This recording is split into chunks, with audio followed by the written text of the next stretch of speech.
처음 소개하는 특종이니까 누구나 가볍게 도전할 수 있는 특종을 준비했습니다. 뭐 어려운 건 전혀 없고요. 특히 이 도전은 마라톤을 좋아하는 오 기자에게 추천합니다. 섣불리 도전했다가 심장에 물이 오면 큰일입니다. 이 도전은 그렇게 오래 걸리진 않습니다. 거리도 뭐 몇백 미터밖에 안 됩니다. 게다가 춥고 더운 야외에서 달리는 게 아니라 실내에서 계단만 오르면 됩니다. 대신 계단 수는 좀 많습니다. 우리나라에서 이 도전에 나선 사람들이 오른 계단 수는 무려 2,917계단. 뭐요? 2,917계단. 저 여기 스튜디오 2층에 있잖아요. 엘리베이터를 10분 기다린 적이 있어요. 아, 왜 이렇게 안 와? 이러면서. 계단 수가 이 정도면은 도대체 어디로 올라가는 거예요? 이 도전의 정체는 고층 빌딩 계단을 빠르게 뛰어오르는 일명 국제 수직 마라톤입니다. 이런 게 있어. 대표적으로 세계에서 6번째로 높은 빌딩 541m 높이의 뉴욕 원월드 트레이드 센터에서 2,226계단 오르기, 그리고 484m 높이의 홍콩 국제상비센터에서 2,120계단 오르기 등 2008년부터 매년 세계 각국의 도시에서 개최되고 있습니다. 와. 2017년도부터는 우리나라에서도 이 대회가 열리기 시작했는데요. 무려 123층까지 있는 555m 높이의 L타워에서 2,917계단 뛰어오르기가 진행됐습니다. 아, 난 내 숨에서 피냄새가 나.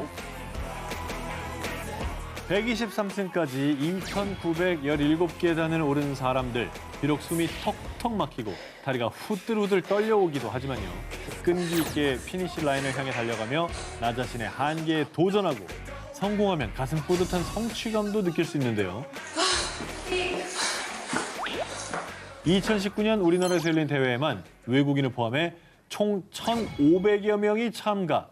특히 여자 부문에서는 한국인 김지은 씨가 19분 5초 22를 기록. 한국인 최초로 우승을 차지했습니다. 19분?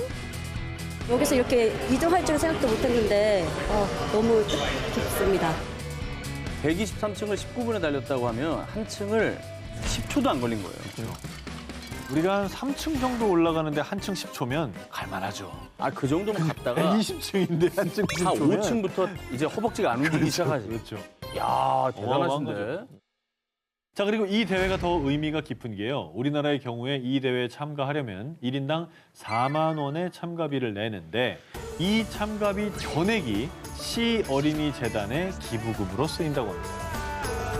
기술까지 한다고 하니까 더욱더 의미 있는 도전이 아닐까 싶고요. 건강도 올리고 성취감도 느끼고 기부도 하고 정말 일석삼조입니다. 평지에서 하는 마라톤이 이제 너무 시시하다 싶거나 내 두 다리의 한계를 확인하고 싶은 분들 한 번쯤 도전해보시기 바랍니다. 자, 이번에는 제가 직접 도전해보고 싶은 특종을 준비했습니다. 뭐 체지방을 말이죠. 네. 꼭 비워서 뺍니까? 매운 것도 지방을 태웁니다. 자, 아마 제가 이 대회 나가면 우승도 하지 않을까 싶습니다. 무슨 도전이에요? 이렇게 자신감이 넘치는 게 보니까. 무슨 도전이에요? 이렇게 자신감이 넘치는 게 보니까. 저처럼 매운맛을 좋아하는 맵덕후라면 이 대회에 도전을 해보시기 바랍니다. 바로 중국의 고추 먹기 대회입니다. 와, 완전 산더미네. 우리나라의 고추 아가씨의 선발대회처럼요. 중국 후난성 닝샹시에서 고추 홍보를 위해 라자오제 축제가 열리는데요. 축제 기간에 개최되는 라자오제 매운 고추 먹기 대회입니다. 길이 30m에 폭 15m 대형 수영장 안에 약 3톤의 고추를 띄워놓습니다. 이 대회장 안에서 50개의 고추가 담긴 쟁반을 제일 먼저 비운 사람이 우승을 차지하는 대회입니다. 2018년에는 중국 후난성 닝샹시 시민인 탕슈아이구이가 고추 50개를 1분 8초 만에 먹어치워 우승을 차지했습니다. 근데 1분 안에 50개면은 거의 1점 몇 초 만에 먹는데 그거 별로 안 매운 거예요, 그러면? 와, 저는 매운 고추면요. 1분 안에 한 개 먹는 것도 힘들 수 있습니다. 이 대회 참가한 사람 중 일부는 고추 한 개도 다 못 먹고 도전 포기를 외치고요. 그 이유는 이 대회 참가자들이 먹은 고추가 중국 고추인 차오텐자오라는 고추인데요. 엄청 매운 고추라고 합니다. 딱 봐도 매워. 매워 보여. 이 차오텐자오가 얼마나 맵냐면 무려 5만 스코빌. 국내 청양고추가 12,000 스코빌이거든요. 그러니까 청양고추보다 무려 4배 이상 더 매운 것이죠. 그걸 50개를 먹는다고? 자, 아직 끝이 아닙니다. 이 대회는 매년 7월 한여름, 그것도 섭씨 40도에 육박하는 더운 날씨에 개최가 된다고 합니다. 그러면 더위가 갑니까? 이열치열. 그렇죠. 땀을 쫙 빼. 땀은 많이 나오겠다. 자, 이 대회뿐 아니라 중국에서 매운 음식을 좋아하고 곧잘 먹기로 유명한 스촨성, 도이저우성, 장시성의 지방에서도 다양한 고추 먹기 대회가 진행된다고 합니다. 거기서도 쉽게 고추만 먹게 두질 않습니다. 차가운 얼음물을 맞으며 고추 먹기, 섭씨 72도가 웃도는 뜨거운 온천에서 고추 먹기 대회 등 다양한 컨셉의 고추 먹기 대회가 있다고 하니 취향대로 골라 먹는 재미가 있겠죠. 매운 고추 먹는 것도 힘든데 여러모로 정말 대단하다는 말밖에 안 나오네요. 한국인의 맵부심을 잘 끄는 중국의 매운 고추 먹기 대회. 하지만 지나치게 매운 음식은 위장 건강에 좋지 않다는 점 유념하시기 바랍니다. 자, 두 기자님들 사실 뭐 도전한다 안 한다 맨날 입으로만 얘기하시면 뭐합니까? 자고로요. 도전은 말이 아닌 발로 하는 거라고 생각합니다. 어허. 그래서 저 오 기자가 2021년 새해를 맞아서 극한의 공포에 맞서서 엄청난 도전을 직접 발로 뛰어서 하고 돌아왔습니다. 뭐야? 네, 안녕하세요. 오 기자입니다. 지금 제가 위치한 이곳은 서울의 최대 높이를 자랑하는 송파구의 엘타워입니다. 지금 제가 이 복장으로 이곳에 와 있는 이유는요. 이게 뭐야, 이게 이름이 있어? 저런 데가 있어? 1m 고도에 위치한 브릿지 타워를 건너기 위해서입니다. 제 한계를 뛰어넘을 수 있을지 여러분을 위해서 보여드리도록 하겠습니다. 출발!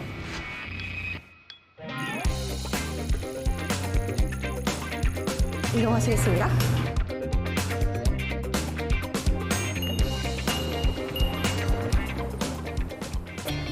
아유, 아니다, 이건. 아. 저기 저 뒤에 아파트 내려다 보이는 거 봐. 이게 고소공포증 있지 않아요? 있죠. 어머.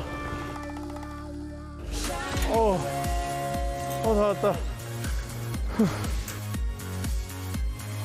와. 와. 거의 헬기에서 찍은 것 같아. 541m 위치되어 있는 스카이 브리지입니다.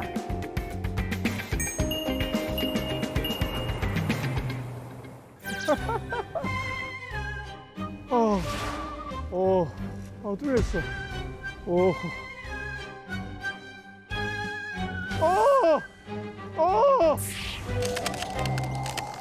와, 저기 잠실 주경기장.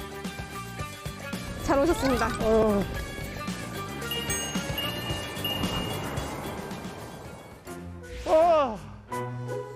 우선은 손을 조금 떼셔야 되세요. 손을 떼라고요? 네.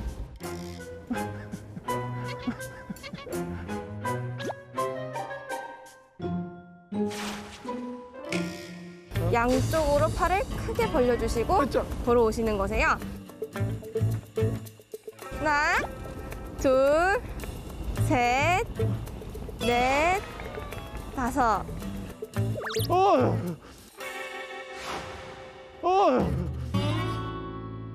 뛰셔야 되셔서. 뛰라고요? 네. 뛰라고요? 뛰라고요? 이거 안 무너져요? 제가 뛰어볼까요? 야야야야 미안해요. 아이 반말해서 미안해. 높게 높여드릴게요. 땡기지 마. 땡기지 마. 땡기지 마. 땡기지 마. 땡기지 마. 팔 벌려 뛰기 저기서. 이렇게 하나, 둘, 높이 뛰었네 생각보다. 하나, 둘, 셋. 하나, 뒤꿈치만 둘, 들었다 내린 건데요? 하나, 둘, 셋. 하나, 둘, 셋.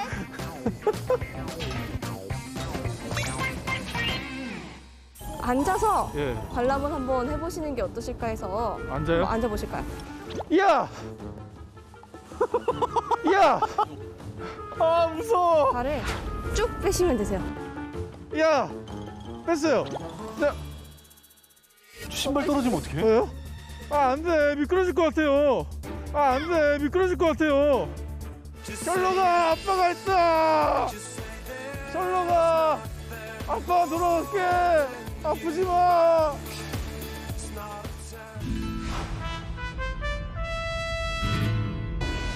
저는 직접 발로 뛰어서 취재를 하고 왔다는 거예요. 아, 뭐 인정입니다. 자, 심심해서 자유로 귀신하고 친구 먹으려고 자유로 가는 중이야. 태가에서 캠핑을 파티원 구하고 있어요. 귀신, 아니 귀신 할머니가 와도 눈 하나 깜빡 안 한다는 용자들에게 강력 추천하는 공포 체험입니다. 일단 도전자들의 후기를 살펴보면요.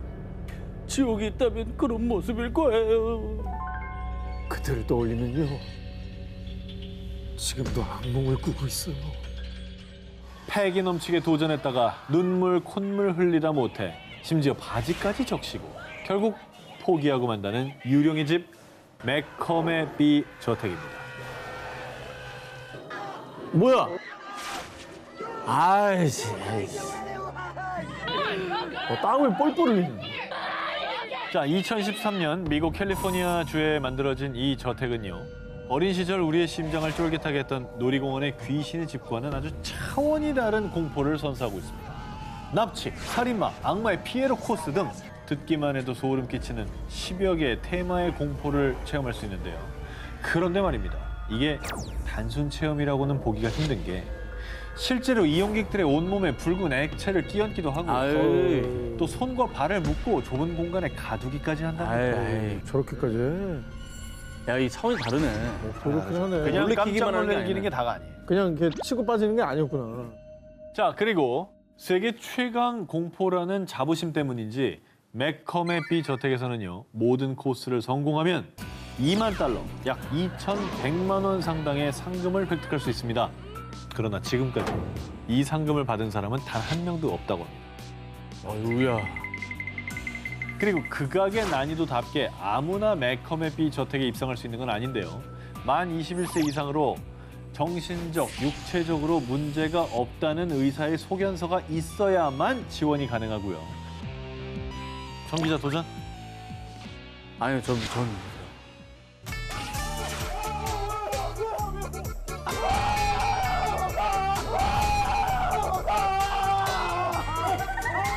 총 20몇 번 욕을 했더라고요. 근데 나는 못해요, 진짜. 극강의 공포를 경험해보고 싶으신 분이라면 매컴의 B 저택의 첫 번째 상금의 주인공에 도전해보시는 건 어떨까요? 구겨진 셔츠를 보면 바로 칼주름 잡아주어야 직성이 풀리는 분들, 바싹 마른 빨래를 다림질로 쫙쫙 펴주며 스트레스 푸는 분들이 있으시죠? 이제 다림질하고 난 후 단순 만족감으로 끝내지 마시고요. 이것에 도전해보시길 추천합니다. 이거 오 기자가 좀 탐낼 만한데요? 저도 약간 이런 네. 성격인데 빳빳하게 줄 가는 거 좋아하거든요. 그죠? 근데 이게 뭐 다른 집이 하는데 도전까지 해야 되나 근데 싶기도 하고. 뭐 기준이 뭐 잘 다렸냐, 주름이 얼마나 칼이냐 뭐 이런 거예요? 여러분이 생각하는 평범한 다림질이 아닙니다. 바로 이런 곳에서 다림질을 해야 합니다. 하늘에서? 어머, 헐. 이 대회의 정체는 익스트림 아이어닝, 일명 극한의 다림질 도전입니다. 이 대회는 얼마나 멋지게 다림질을 하느냐가 심사의 조건입니다. 각자 원하는 장소에서 다림질하는 모습을 촬영한 뒤 대회 공식 SNS에 영상이나 사진을 보내면 되는데요. 심사 후 최우수 사진상으로 뽑힌 우승자에게는 $1,000의 상금을 수여한다고 합니다. 이 극한의 다림질은 유럽에서는 이미 자리 잡은 익스트림 스포츠 중에 하나로요. 2002년 9월 독일 뮌헨에서는 익스트림 아이어닝 세계선수권 대회가 열리기도 했습니다. 대박. 당시 10개 나라에서 무려 500여 명이 참가했다고 합니다. 이 대회에 도전하는 사람들을 일컫는 일명 아이어니스트의 기록이 기네스북에도 올랐습니다. 바로 에베레스트 산에 올라서 해발 5,440m 지점에서 깃발을 다린 겁니다. 에베레스트? 네. 와 진짜 대박이다. 그리고 지난 2018년에 최우수 사진상을 받은 우승자는요. 이탈리아 몬테네그로 테르메에 있는 세계에서 가장 깊은 수영장 수심 40m 아래에서 티셔츠를 다렸습니다. 야 대박이다 진짜. 자, 이 밖에도 참가자들은 까마득한 절벽에서 점핑하며 다림질, 또 외줄에 매달려서 다림질하기에 도전했고요. 우와. 어머. 심지어 전쟁 중임에도 불구하고 군복의 칼주름을 잡기 위한 극한의 달인질 도전을 하기도 했습니다. 익숙한 일에 극한 변신. 지금 번뜩이 된 아이디어가 떠오르셨다면 한 번쯤 도전해보는 건 어떨까요? 70년대생부터 90년대생 분들이라면 모두 기억하실 추억의 스카이콩콩. 솔적에 이거 좀 타보셨겠죠? 아휴, 탄 사람이 어딨어요. 저게 처음 나왔을 때 너무 비싸가지고 그걸 타는 애들이 너무 부러웠던 기억이 나요. 저거 타면 한 3번 이상 못 뛰었던 것 같아요. 자꾸 옆으로 넘어져가지고. 자, 그러면 옛날 추억 살려서요. 영상으로 먼저 스카이콩콩에 도전해 보시죠. 우와, 저렇게 높이 뛴다고? 우와. 어머머머. 와, 근데 멋있다. 귀엽게 콩콩 뛰던 스카이콩콩은 잊으십시오. 그야말로 손을 놓고 타는 건 기본, 점프한 뒤 자동차를 뛰어넘고 또 아찔한 덤블링까지. 게다가 농구공을 던져 멋있게 덩크슛을 성공. 기상천외한 묘기들을 선보이는 이것은요. 익스트림 스포츠, 포고 스틱입니다. 생긴 거는 뭐 어릴 때 가지고 노셨던 스카이콩콩과 똑같습니다. 긴 막대기에 있는 발판에 탑승한 뒤 반동과 균형 감각을 이용해 점프하는 것까지 스카이콩콩과 같은데요. 단, 스카이콩콩이 이 스프링의 반동을 이용했다면 오늘 도전할 포고스틱은 공기압을 이용 무려 약 3m까지 뛰어오르며 다양한 묘기를 선보일 수 있어서요. 이 어린이들이 아니라 정말로 이 용자들이 도전하는 익스트림 스포츠로 인기를 끌고 있습니다. 저 정도면 뭐 123층 금방 올라가겠는데. 자꾸 이 도전 저 도전 합치지 마세요. 요즘에 콜라보가 유행입니다. 123층 올라가면서 다림질. 다림질까지 하고. 예. 2016년도엔 미국의 헨리 카레누스가 포고스틱을 타고 무려 8번 연속 공중제비 돌기 신기록 도전에 성공. 어머. 2017년도엔 포고스틱 세계 챔피언 달튼 스미스가 자동차 3대를 연속으로 뛰어넘으며 기네스북 신기록을 세우기도 했습니다. 와. 이게 진짜 벼룩이지 뭐냐고 이게. 오. 자동차 세대를 어떻게 넘는 거야? 이게 참 저런 거 보면은 인간의 능력은 한계가 없는 것 같아. 자, 이번 특종은 스릴 만점 도전과 함께 유니크한 인증샷까지 남길 수 있는 곳입니다.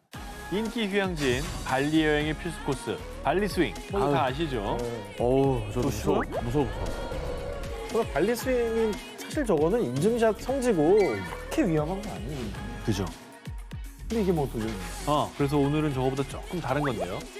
이 발리 스윙은 시시해서 별로다 하는 분들에게 이 도전을 추천합니다. 이 도전 역시 크게 어렵지 않고요. 그냥 발리 스윙처럼 그네 타면서 사진 찍을 때 미소를 잃지 않으시면 되는데요. 정 기자는 정말 꼭 추천드립니다. 바로 중국 충칭의 한 테마파크에 있는 인기 만점 그네입니다. 일단 이걸 타기 위해 모이는 사람 수가 매일매일 3,000명입니다. 어머. 와. 으아. 아니 근데 이거는 무서운 거잖아요 지금 보니까. 무섭죠. 왜냐하면 저 땅끝 밑 벼랑이 기다리고 있는데 저기 밖으로 나가는 거. 저거는 번지 말이 점프보다 위인 거야. 번지는 한 번이잖아. 네. 이게 계속이잖아요, 계속. 그렇죠. 계속이죠. 자, 일단 이 그네를 설명을 좀 드리면 건물 7층 높이, 무려 300m 높이의 절벽에 설치된 21m 길이의 그네입니다. 하늘과 맞닿을 듯 높이 올라간 저 그네를 타면 저 멀리 아름다운 풍경은 무슨 그네가 90도를 빠르게 수직 하강. 까마득한 절벽 아래로 금세라도 떨어질 것 같은 공포에 온몸에 소름이 쫙 돋게 되는데 이렇게 갔다 여기 떨어지는 거. 그게 더 무섭거든요. 이 중국의 절벽 그네를 타본 사람들은 심장마비 올 뻔했다. 살아있음에 감사했다. 이런 반응을 보입니다. 자, 남들과는 차별화된 살떨리는 인증샷에 도전하고 싶다면 이 절벽 그네 타보시기 바랍니다. 자 여러분 우리가 어떤 민족입니까? 난 청양고추도 고추장에 찍어 먹는 사람이야. 이거 왜 이래? 좀 맵나 보다. 뜨거워서 그래, 뜨거워서. 불닭발, 불족발, 불닭, 라면 등 이 매운맛으로 스트레스를 풀면서 가슴속에 이 매울 신자를 품고 사는 민족 아니겠습니까? 그래서 이 맵부심 뿜뿜한 우리 정 기자님 같은 이 대한민국 사람이라면 자존심을 걸고 도전해야 할 매운 음식 양대 산맥을 지금 여기 준비해 봤습니다. 오케이. 들어와. 저희가 오늘 도전해볼 음식은요. 미국 CNB에서 선정한 한국의 매운맛 1위와 2위. 지옥에서 온 돈가스 짬뽕입니다. 제가 뒤진 B 돈가스는 정말 아, 그 돈가스 진짜 맵다면서요? 아 그거는 못 먹어. 아, 나 지금 벌써 아파. 이 돈가스 세요. 어우, 색 빛깔 봐. 저게 무슨 돈가스야. 아우. 벌써 매운 냄새나. 자, 매운맛 도장 깨기 끝판왕. 그야말로 1, 2위를 다투는 이 두 음식의 화끈한 맛의 비밀은요. 청양고추보다 100배 맵다는 인도의 부트졸로키아 고추입니다. 자, 그래서 두 음식 다 우유와 위장약은 선택이 아니라 필수. 그야말로 우유를 사오지 않으면 도전조차 불가능합니다. 자, 그리고 도전한 자에게 주어지는 명예. 돈가스를 20분 안에 다 먹으면 공짜고요. 이 사진과 함께 명예의 전당에 오를 수 있는데요. 약 15년간 하루에 평균 10명 정도가 한국인이라면 이 정도의 기본이지 이렇게 호기롭게 도전을 했다가 지금까지 200명 정도만 도전에 성공. 자, 작년에는 단 10명만이 도전에 성공했다고 합니다. 그리고 매운 짬뽕 역시 작년에 단 7명이 완뽕에 성공하고 4명이 도전 중 기절. 진짜 우유 드셔야 됩니다. 네, 큰일 나요. 저는 지금 이제 벌써 열었네요. 저는 코팅하고 있어요. 이걸로 코팅을 하신 다음에 창문의 짬뽕은 면을 먼저 드시고요. 채소와 국물을 나중에 먹어야 그나마 좀 덜 맵다고 합니다. 그래요? 아, 난 너무 무섭다, 지금. 아.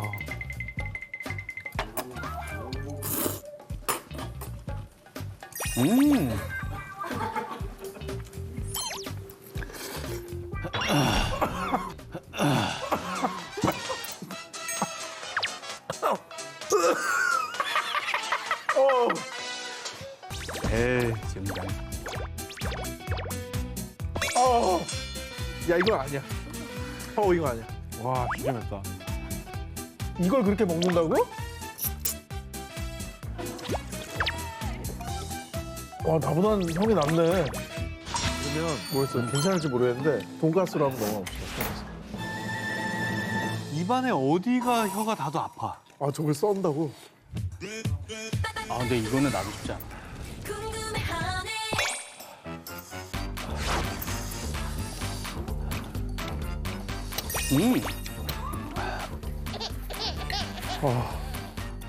괜찮을까? 이거 조심해. 먹지 마. 함부로 먹고.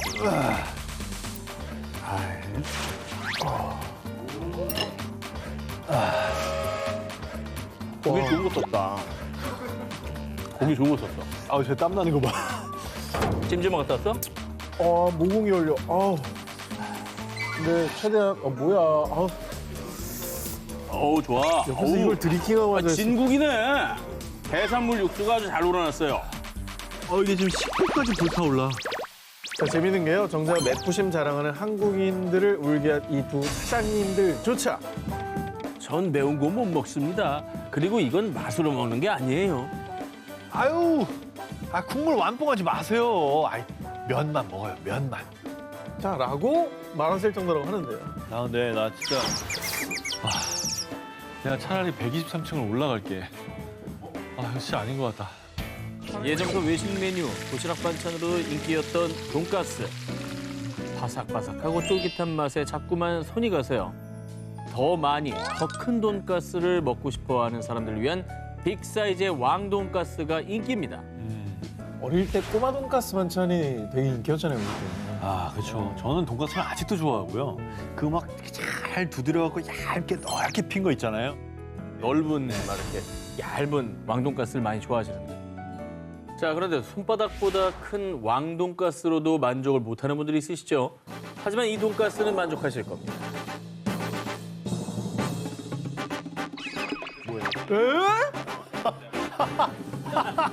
이게 몇 인분이에요? 통돼지 아니야? 아니, 저게 대체 몇 인분이에요? 자, 시선 강타라는 이 돈가스. 일본의 한 돈가스 전문점에서 판매하는 일명 대왕 카레 돈가스입니다. 수북하게 쌓인 거대한 카레 라이스에 큼직하게 올라간 돈가스. 이 대왕 카레 돈가스의 중량은 무려 10kg. 칼로리는 38,000kcal입니다. 이 대왕 카레 돈가스 한 끼를 먹으면은 14일 한 2주치 식사를 한 것과 마찬가지인 것입니다. 그거 어떻게 한 끼다 먹어? 자, 그런데 양이 너무 많아서 선뜻 도전하기 힘드시다고 지금 다들 하시는 것 같은데요. 여러분의 도전 의지를 불태워드리겠습니다. 만약에 여러분이 60분 안에 이 대왕 카레 돈가스를 다 먹으면 돈가스가 무료일 뿐 아니라 한우로 약 100만 원을 드리겠습니다. 그럼 요거 실제로 다 드신 분 있습니까? 어허. 그동안 일본의 유명 푸드파이터들이 10kg 대왕 카레 돈가스 정복에 도전했는데 하지만 번번이 실패. 제한 시간 내 완먹에 성공한 사람이 단 한 명도 없었다고 합니다. 근데 과식하는 거는 건강에 안 좋아요. 뭐 적당히 먹어야지 저걸. 우리가 지금 계속 얘기하는데 2주치를 한꺼번에 먹어요. 건강에 안 자, 좋다는 얘기는. 오늘의 주제는 도전입니다. 도전? 저걸 일상생활처럼 하라는 얘기가 아니에요. 네. 예. 자, 그래서 이 카레 전문점에서는요. 2kg부터 10kg까지 다양한 중량의 대왕 카레 돈가스 챌린지를 선보이고 있다고 합니다. 돈가스 마니아분들, 우리가 다시 여행을 할 수 있는 그날 실컷 먹부림 부리며 즐겁게 도전해 보시길 바랍니다. 자, 이번에 소개할 특종은요. 아무리 산전수전 다 겪은 사람이라 해도 남자라면 죽었다 깨어나도 할 수가 없는 경험입니다. 10분만 버티면 돼요. 10분만. 10분만. 10분 매워요? 나도 그 아니, 얘기하려고 제가 그랬는데. 매운 거 끝났어요. 맵지 않으면 매운 것보다 네. 훨씬 더 큰 고통입니다. 어? 제가 매우 고통스러워하고 있죠? 어우. 엄청 아파하는데? 진짜 뭐지? 아파한다. 뭔데 그러죠? 잔뜩 얼굴을 찌푸리며 극한의 고통에 몸부림치는 남성. 이 남성이 이토록 괴로워하는 이유는 바로 출산의 고통을 느꼈기 때문입니다. 그걸 어떻게 느껴? 이 말로도 표현할 수 없는 극심한 고통을 감내해야 하는 출산. 하지만 이런 진통을 남성들은 알 길이 없습니다. 그래서 지난 2019년 4월 중국 후베이성 시안시에서는 남성들이 출산의 고통을 체험하는 진통 참기 대회가 열렸습니다. 저걸 대회로 했네요. 의료진 있어. 오. 자, 이미 자녀를 둔 남편과 이설을 계획 중인 새신랑 등 12명의 남성이 도전했습니다. 생전 처음 겪는 극심한 통증에 땀을 뻘뻘 흘린 한 남성 참가자. 아내의 손을 잡고 신음을 내뱉더니 급기야 비명까지 지르며 고통스러워했습니다. 어떻게 한 거예요? 자, 이 배에 부착한 장치를 통해 전자파가 진통과 비슷한 느낌을 주는 겁니다. 통증을 주는 거죠.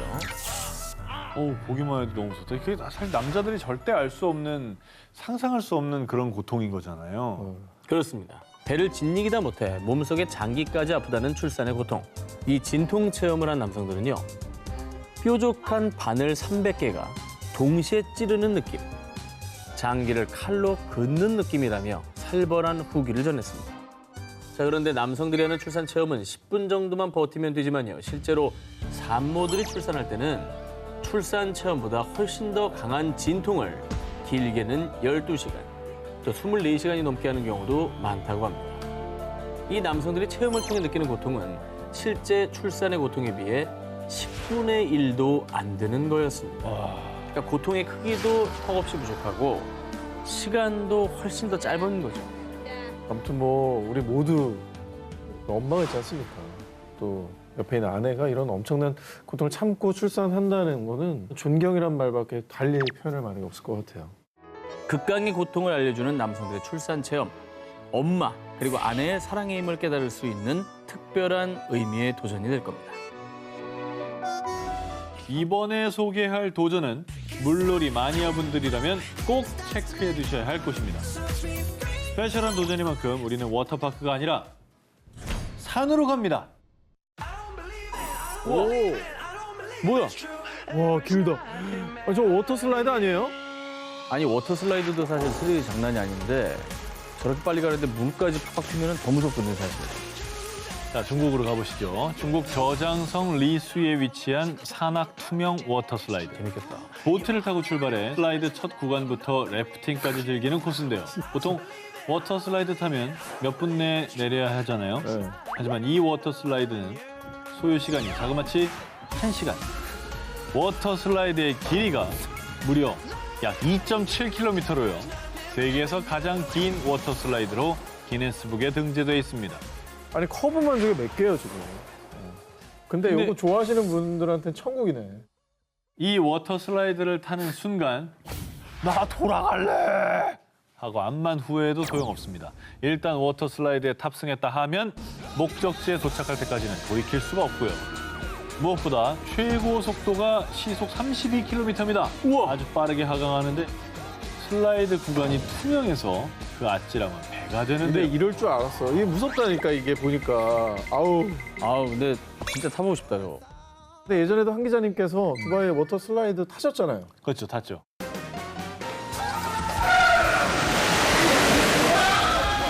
근데 이게 얼마나 짜릿할지 좀 궁금합니다. 그래요. 그런 의미로 도전해 보세요. 그래요. 여행 갈 수 있는 시기가 되면 이제 전 기자랑 같이 가서 타보겠습니다. Let's get it. 네, 살아있음에 도전하나 싶고 7일 공개합니다. 천국으로 가는 계단. 이번에 소개할 특종은 뭐 어렵지 않습니다. 아까 소개해드린 수직 마라톤은 2,917계단을 올라야 했지 않습니까? 근데 이번엔 겨우 몇 칸만 오르면 끝. 도전 성공입니다. 네, 아까보다는 낫네요. 그럼요. 이 도전은 저는 전 기자에게 강력하게 추천하고요. 그러면 사진 공개입니다. 뭐 얼마 안 올라가 되니까. 그러면 금방 가요. 자, 포기합니다. 아, 깜짝이야. 뭐 하는 거야, 저게? 합성 아니야? 아니, 스파이더맨이야? 저거 합성 아니야? 거미줄 위에 올라 있잖아. 야, 아니, 자, 우리가 왜 저렇게까지 해야 되는 거야? 어떤 정당성이 없잖아, 저게. 실성한 거지, 실성. 보기만 해도 오금이 저리지만 이게 계단 맞습니다. 이 사다리의 이름이 천국의 계단이라는 뜻의 독일어 힘멜스라이트너입니다. 하다가 충격도 가고 그러겠네요. 에헤이 참 그러지 마요 진짜. 뭐 여러 의미가 있네요. 네. 오스트리아의 다흐슈타인 지역에 설치된 이 사다리는 한 산악 등반 투어 업체에서 운영하는 클라이밍 어트랙션으로요. 인기가 어마어마합니다. 그러겠다. 이 사다리를 오르기 위해 세계 각국에서 사람들이 모여드는데요. 그로시의 도너코겔 산에서 해발 2,000m가 넘는 코사우칸 산봉우리까지 이어지는 약 40m 길이의 사다리. 강철이라 튼튼하니까 사다리 끊어질 걱정 없이 마음 편하게 오르시면 됩니다. 도전. 아니, 저 봐요. 이거 못 갈 거 아니까 도전 누르는 거 봐. 근데 나는 개인적으로는 해보고 싶어요. 그래요? 약간 이제 걷다 보면 처음엔 무서울 것 같은데 어느 순간 약간 하늘을 걷는 느낌일 것 같아요. 딱딱딱. 진짜. 그러다 내 뒤에 보면 응. 날개 달려있다. 날개 달렸어. 이 도전을 할 때 필요한 건 무엇보다 등반자의 의지. 미세한 바람마저 태풍처럼 느껴지고 2,000m 상공에서 떨어질지도 모른다는 극강의 공포를 스스로 극복해야 하는데요. 안전장치는 있는 거죠? 안전장치, 그럼요. 아주 튼튼한 안전장치가 있습니다. 뭐야 저 사람? 다리에서 혹시라도 미끄러져도 추락하진 않습니다. 그리고 걱정은 넣어두셔도 됩니다. 사다리와 동반자의 몸에 연결된 이 짧은 로프가 있으니까요. 난 저걸 보니까 더 못 가겠다. 자, 그런데 말입니다. 사람들이 극강의 공포를 이겨내고 이 천국의 계단, 사다리를 오르는 이유가 있습니다.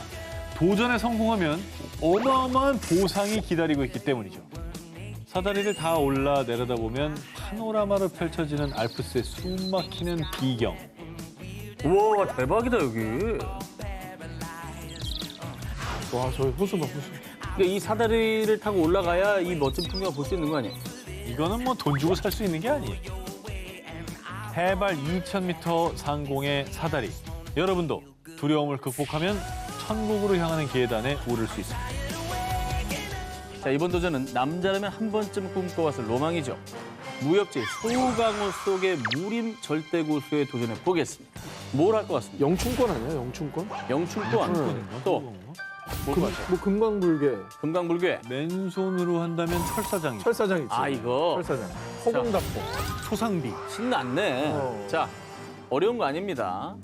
무협지 배경에서 그냥 마음 편하게 사뿐사뿐 걷기만 하면 끝이에요. 뭔데. 걷기만 하면 된다고? 실제로도 이렇게 세상에서 가장 위험한 길인 아니, 얼굴이 사색이 됐네. 아니 저기 옆에 손 잡고 있는 거에 아주 손등에 핏줄이 쫙쫙 올라왔어. 그 등을 붙여놨네, 저기다. 뭐 매달아놨지. 불안해가지고. 자, 돌아보시죠라고 해놓고 자기는 이렇게 굉장히 몸을 움츠려가면서. 아유, 어땠어요? 사실은 최후까지는 못 들어갔어요. 아, 제작진이 얼마나 아쉬웠을까요? 아 정말 근데 돈을 다 드렸는데. 아이고. 제작진이 돈만 나갔네. 아쉬웠을 것 같죠. 네. 좋아했어요. 왜냐면 핑계 댈 때가 생겼구나. MC가 안 가니까 장비를.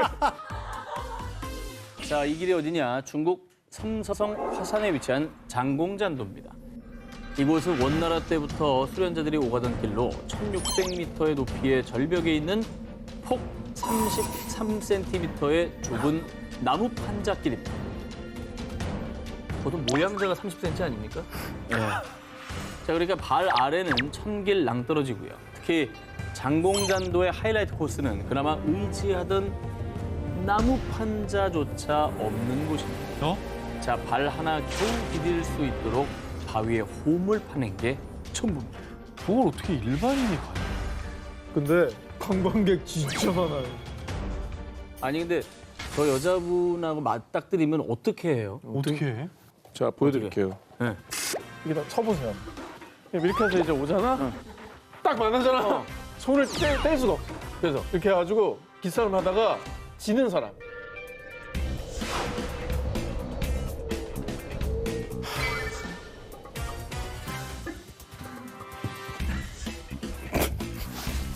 그랬는데 여기 한 명 더 있어. 또 있어? 바위바위보. 자, 그리고 이 아찔한 길 끝에 둥굴 암자가 하나 있는데요.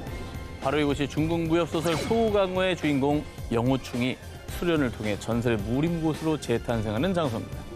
그래서 전 세계 수많은 소우강호 팬들이 성지순례를 위해서 장공잔도를 건너 이 암자를 찾고 있습니다.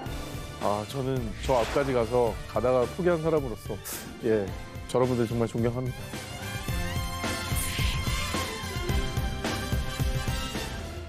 자, 이번 도전 역시 뭐 어렵지가 않습니다. 걷는 정도는 다 하시잖아요, 그죠? 그냥 바위 위에서요, 사진 한 장 찰칵 찍고 오시면 돼요. 이제는 움직일 필요도 없어요. 이 정도면 뭐 괜찮죠? 간단하네요. 이게 괜찮잖아요. 저기요? 예, 이거 괜찮잖아요. 금방 올라가면 되겠네. 저거 하면은 우리나라도 많잖아요, 등산 가다 보면. 자, 그러면 저거 하시겠어요? 뭐 저 정도만 하죠. 오케이, 둘 다 하기로 했습니다. 저 정도 오케이. 복장으로 올라갈 수 여러분 있는 들으셨죠? 두 분 다 한다고 했습니다. 아유, 저럴 줄 알았어 정말. 두 기자님이 쉽게 봤던 이 도전의 실체. 노르웨이의 3대 트레킹 코스로 꼽히는 슈락볼튼에서 만날 수 있는 일명 달걀바위입니다. 이 슈락볼튼의 달걀바위에 서면 노르웨이 명물인 빙하로 만들어진 좁고 깊은 해안절벽 피오르를 한 번에 내려다볼 수가 있습니다. 대신에 그 멋진 풍경을 감상하려면 약간 간이 좀 커야 합니다. 큰 정도가 아니라 부어야 될 것 같은데. 무려 해발 1000m에 달하는 정상에서 깎아내린 듯 아찔한 절벽 사이에 아슬아슬하게 껴있는 작은 바위. 그 위에 올라가야 보입니다. 바위 면적도 좁아서 최대 2명까지만 바위에 오를 수 있다고 합니다. 아니 근데 저거 저긴 장공잔도보다 더 심한 것 같은데. 왜 바위가 저기 껴 있어? 저게 어느 순간 풍화작용을 일으켜서 내가 올라선 순간 마찰력이 없어지면서 저 돌이 사라질 수도 있는 거 아닙니까? 그런데도 저는- 간다고 했잖아요. 저는 저기를 갈 텐데 응. 한 20km만 빼고 갈게요. 아, 이 몸으로 몸무게를- 올라가면 떨어질 것 같아 정말. 아 근데 다 좋은데 네. 저 절벽 사이에 어떻게 저렇게 공교롭게 저기 껴있을 수가 있는 거죠? 이 지역 사람들은 이 바위를 두고요. 예. 하늘에서 신이 내던진 바위가 땅에 박히지 못하고 좁은 틈에 박혀 있는 겁니다. 실제로 이 바위가 사람이 인위적으로 고정시킨 게 아니라 자연이 만드는 자연의 힘에 의해 고정돼 있는 거라고 합니다. 정말 신기하다. 자, 이렇게 돌 위에서 다양한 포즈로 사진을 찍는 게 슈락볼튼의 필수 코스가 됐고요. 점프도 하네? 껴. 또 커플들 사이에서는 프로포즈 장소로도 유명하다고 합니다. 아찔한 절벽 사이에서 당당히 웃기, 쉐라폴튼의 달걀 바위에 도전해 노르웨이의 대자연을 만끽해 보시기 바랍니다. 나 자신의 한계에 도전하는 스포츠, 마라톤. 꼭 마라토너가 아니더라도 버킷리스트에 마라톤 완주를 추구한 분들 많을 겁니다. 자, 그래서 우리 두 기자 더 늦기 전에 무릎 성할 때 마라톤에 도전해 보시라고 맞춤형 마라톤 코스를 준비해봤어요. 네. 자, 두 기자에게 질문 하나 드리겠습니다. 좀 시원한 걸 좋아하세요? 따뜻한 걸 좋아하세요? 그러니까 고르자면 네, 저는 시원한 시원한 거. 몸에 좀 열이 있어서. 자, 그럼 오 기자는 저 시원한 곳 쪽으로 가시고요. 우리 한 기자님은 어떻게 하실래요? 저는 따뜻한 게 좋습니다. 그쪽으로도 따뜻한 게 좋아요? 시원한 거 좋아하는 우리 소크라 오 기자에게 네. 첫 번째 마라톤 코스 소개합니다. 바람 살랑살랑 부는 거 좋지. 자, 일단 이곳으로 말할 것 같으면 그 풍경을 감상하기만 해도 두 눈이 번쩍 트일 정도로 아름다운 곳입니다. 어디죠? 눈과 얼음이 끝없이 펼쳐진 북극권 그린란드로 떠나보겠습니다. 내가 북극 고민이? 저 뭐야? 아, 얼마나 좋아. 아니 저건 시원한 게 아니잖아요. 세상에서 가장 추운 마라톤 대회로 기네스북에 오른 북극권 마라톤은요. 42.19km를 영하 30도의 살인적인 추위 속에서 정말 스치기만 해도 베일 듯한 칼바람에 맞서 달려야 하는데요. 얼굴 찢어지겠다. 발이 푹 빠지는 눈길과 빙판 위를 뛰다 보면 미끄러지는 일은 다반사라고 합니다. 그래도 이제 달리다 보면 몸에서 열이 나기 시작을 합니다. 그러나 이 영하 30도의 혹한은 땀마저 꽁꽁 얼려버립니다. 모자며 장갑이며 심지어 얼굴까지 하얀 얼음으로 뒤덮이고 마는데요. 눈썹 온 거죠. 거의 엘사가 됐죠. 그래서 이 젖은 물건들은 코스 중반에 있는 체크포인트에서 바로 버려야 됩니다. 그래야 동상에 걸릴 위험이 적겠죠. 아, 오히려 버려야 되는구나. 저게 가다 보면 이게 얼어서 이것 때문에 동상 걸려요. 그죠? 역시 저 시원한 거 좋아하셔서 잘하시네요. 진짜. 갈 준비가 다 돼 있는 것 같습니다. 그러면 아니 이걸 아는 게 뭐가 갈 준비가 돼 있대. 자, 그래도 해마다 이제 전 세계에서 50여 명의 참가자들이 이 혹한의 북극권 마라톤에 도전하고 있습니다. 그 이유, 우리나라에서 이 마라톤 참가한 사람은 내가 최초. 언제 북극에서 마라톤 해보겠어요? 그걸로 충분합니다. 그렇습니다. 극한의 강추위마저도 사르르 녹여버리는 뜨거운 성취감 때문이라고 합니다. 자, 그리고 자신의 한계에 도전한 국내 참가하시는 분들도 많이 있는데요. 그중에서 2008년 마라톤 우승자가 바로 자랑스러운 한국인이었다고. 대단하시다. 오 기자가 대를 이어야죠. 네. 가슴 뜨거운 이 성취감으로 오상진이라는 이름 석자를 북극에 아로새기고 오시기 바랍니다. 응원합니다. 예. 오상진 파이팅! 야, 멋지다. 추운 거 좋아한다고 안 해서 진짜 다행이네요. 다행이라고요. 네. 자, 좋습니다. 이번에는 따뜻한 쪽을 원하시는 우리 한석준 기자의 맞춤 마라톤 코스를 소개하겠습니다. 지중해를 품은 모로코로 가보겠습니다. 불안불안하다. 일명 죽음의 레이스로 불리며 자신의 한계를 시험하고 싶어하는 사람들의 마지막 선택, 사하라 사막 마라톤입니다. 사하라 사막 마라톤으로 말할 것 같으면 한낮 최고 기온은 50도에 육박을 합니다. 하루에 평균 40km씩 무려 일주일을 달려야 하는 총 거리가 약 250km 코스의 서바이벌 마라톤입니다. 아, 그냥 40km가 아니에요? 정말 인생은 선택이네요. 네. 뭐 제가 할 건 아니지만 굳이 한다고 하면 제가 잘 선택합니다. 저거야말로 백이 없어요. 어디로 백할 거야? 다 모래인데. 그러네. 자, 게다가요, 나 자신과 싸우는 것도 힘든데 끝없이 펼쳐진 모래벌판은 자꾸만 두 발을 깊숙이 끌어당기고요. 그냥 걸어도 힘든 이 사마귀를 일주일치 식량과 침낭, 응급키트를 담은 배낭까지 둘러매고 달려야 합니다. 또 땀은 비처럼 쏟아집니다. 목은 타들어갑니다. 그래서 탈수 증세를 호소하는 참가자들이 다수고요. 나는 눈을 먹으면 되거든. 눈 먹으면 돼요. 눈 먹으면 돼. 게다가 중간중간 거대한 모래풀통이라도 들어오면 미세한 모래들이 온몸을 파고드는데 옷 사이사이의 모래에 이 피부가 쓸립니다. 끄덕끄덕하겠죠. 그러면 이제 온몸이 상처투성이가 된다고 합니다. 정말 누군가가 저걸 완주했다. 그럼 그 사람을 다시 봐야 되는 게 아니에요? 저렇게 다 많이 하잖아요. 그런데 이게 다가 아니고 뭐라고요? 뭣도 다가 아니에요. 일명 지옥의 코스가 남아 있습니다. 잠도 자지 않고 24시간 동안 약 80km를 달려야 하는 롱데이. 칠흑같이 어두운 사마귀를 작은 랜턴과 나침반의 의지에 달려야 합니다. 정말? 웬만한 체력으로는 도전에 도자도 꺼낼 수 없기 때문에 마라톤 참가자들 사전 의료 기록 제출은 기본이고요. 출발하기 직전 건강 체크까지 통과해야 비로소 마라톤에 참가할 수 있습니다. 자, 그래도 매 순간 힘들고 지치는 건 아닙니다. 이 적막하고 고요한 사막이 밤이 되면요. 별이 쏟아져요. 별이 하루의 고단함을 싹 씻어줍니다. 저걸 보면은 정말 세상 싫으면 다 잊고 황홀함을 느낄 수 있을 것 같긴 해요. 지금 하늘 보면. 그렇죠. 가장 추운 북극권 마라톤, 그리고 일명 죽음의 마라톤 사하라 사막 마라톤을 정복한다면 앞으로 도전하지 못할 것은 없습니다, 여러분. 사람들이 자신감을 드러낼 때 그건 안 봐도 비디오지. 한 기자, 내가 눈 감고도 이겨. 이런 말을 하죠. 뭘 눈 감고 이긴다는 거예요, 지금? 지금 제가 이렇게 말씀을 드리는 게 싸우자는 게 아니고요. 지금 소개해드리는 곳에 가면 정말 눈을 감은 것처럼 암흑 속에서 밥도 먹고 게임도 해야 되는데요. 신기하다. 진짜 아무것도 안 보인다. 아, 안 보이는 거죠, 지금 다들? 오빠가 굉장히 높아. 아니, 얼마나 어두운 데길래 아무것도 안 보인다 그래? 있고 되게 벽인가? 이게 벽이야. 벽이랑 커튼. 자, 바로 앞에 있는 사람, 또 물건조차 식별할 수 없을 만큼 어두운 곳. 일명 암흑 카페입니다. 일단 이곳에 입장하면 주의사항을 안내해 주는데요. 전혀 보이지 않기 때문에 폐소공포증 있는 분은 이용하기 어렵습니다. 자, 이렇게 어두운 곳에서 음식을 먹거나 게임을 하다 보니 음식은 흘리기 일수. 게임도 제 실력의 10분의 1도 채 발휘하지 못한다고 하는데요. 들었어? 야, 너 여러 개 시켰지 지금. 아니야. 게다가 여긴 아무것도 보이지 않으니까 우연히 내 몸에 닿은 이 평범한 물건에 그 정체를 모르기 때문에 괜히 깜짝깜짝 놀라게 됩니다. 그럴 수 있죠. 그러겠네. 저는 그런 외부적인 요인도 있지만 저렇게 완전히 아무것도 안 보이는데 딱 있으면 그러니까 머릿속에서 만들어내는 이상한 공포들이 다 살아날 것 같은 그런 극대화되죠. 느낌. 네. 자, 그렇습니다. 정체 모를 공포 속에서 서로 의지하며 이 친밀감을 쌓다 보니까 특히나 이곳에 가는 분들 중에 연인들 사이에서 인기라고 합니다. 그런데 말입니다. 이색 체험지 같은 이곳이요. 사실은 단순한 이벤트 카페가 아니었다는 사실.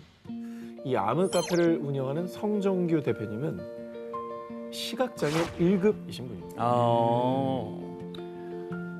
비장애인도 암흑을 직접 경험해보면 우리를 더 잘 이해하지 않을까요? 그렇습니다. 그러니까 시각 장애인들이 보고 느끼는 세상처럼 암흑으로 가득 찬 카페를 운영하게 됐다고 합니다. 그래서 이 암흑 카페가 직장 내 장애인 인식 개선 교육 기관으로 인증을 받기도 했다고 합니다. 의미가 좋네. 문제적 남자에서 가끔 미션 할 때 네. 그 경호하시는 분들이 약간 연행하듯이 데리고 가요, 어디로. 우리는 뭔지 모르잖아요. 세트에 들어가고 쿵 소리 나고 막 너무 무섭고 막 형무 형. 지석아, 석진아. 그럼, 예, 형, 어디에요? 이러는데 너무 공포스러워. 어디 가요? 무서워요. 이런 느낌이겠구나라는 생각을 또 했었어요. 그런 또 시각장애인. 짧은 순간에 느꼈던 공포를 시각 장애인분들 일상적으로 매일 그러니까. 경험을 하신다는 거예요. 이건 경험해보지 않으면 몰라요. 예, 그리고 그 극복한 경험을 토대로 이 공감 능력을 키울 수 있는 곳이라는 거죠. 여기에 한번 놀러 갔다 오는 거는 좀 의미 있는 도전이 될 것 같습니다. 네. 어릴 때 나무에 기어 올라가 놀이터에서 정글짐을 정복하고 또 어른이 되어서 높은 산을 찾는 등 이 주변은 이 스파이더맨 DNA를 가진 분들이 참 많은데요. 맞아. 유난히 예전에 어릴 때부터 막 높은 데 잘 올라가는 친구 있었어요. 자기 겁도 없나 하는 애들. 그런데 아셔야 할 게 있는데요. 이번 도전은 합법과 불법을 아슬아슬하게 오가고 있는데요. 맨손으로 올라가는 거 아니죠? 뭐 하는 거예요, 지금? 저건 우리 탐 크루즈 형님이 영화에서 하시던 거 아닌가요? 미션 임퍼서블에 나왔던 장면 생각나시죠? 자, 무모하고 아찔한 프랑스의 용자, 고층 전문 등반가 알랭 로베르가 최소한의 안전 장비만을 장착한 뒤에 2011년 세계에서 가장 높은 건물인 828m의 높이를 자랑하는 아랍 에미레이트의 부르즈 칼리피 등반에 성공하는 모습입니다. 뭐 여담으로 말씀을 드리면 저는 이제 필드과 협의하에 그렇죠. 진행이 됐다는 점 알려드리겠고요. 자, 이 밖에도 알랭 로베르는 90년대 중반부터 안전장비 없이 오로지 맨몸으로 고층 빌딩 등반에 도전했는데요. 맨몸? 그렇습니다. 저거는 차라리 안전함이 있었던 거죠. 네. 그의 도전을 살펴보면요. 283m 높이의 홍콩 청피 센터, 420 높이의 중국 진마삐 타워, 450m의 높이를 자랑하는 말레이시아 페트로나삐 타워 등 전 세계 각지의 마천루들을 두 손 하나로 등반해서요. 그야말로 스파이더맨이란 별명을 얻었습니다. 뭐뭐뭐뭐뭐. 와. 밑에 그물도 없네. 저분이 대단한 점은 정말로 안전장비 없이 간다는 거죠. 밑에 쿠션 이런 것도 하나도 없네. 그야말로 맨손으로.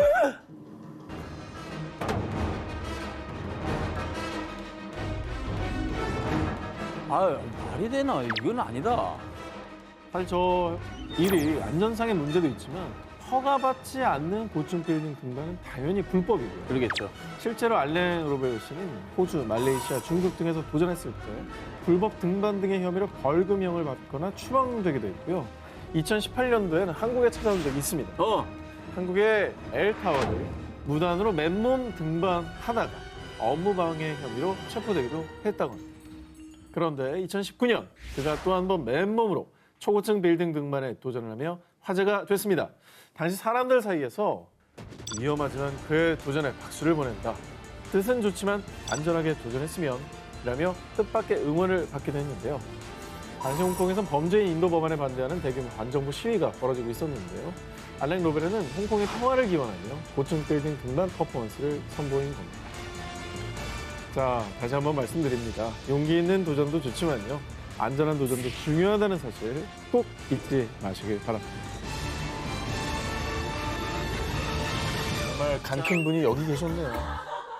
지난 9월 3일에서 5일 인도에서는 사흘 연속으로 코로나19 일일 신규 확진자 수가 무려 8만 명을 넘어섰는데요. 어휴. 그런데 문제는 턱없이 부족한 의료진 수. 바로 그때 더 이상 지켜볼 수만은 없습니다. 제가 환자들을 돌보겠습니다.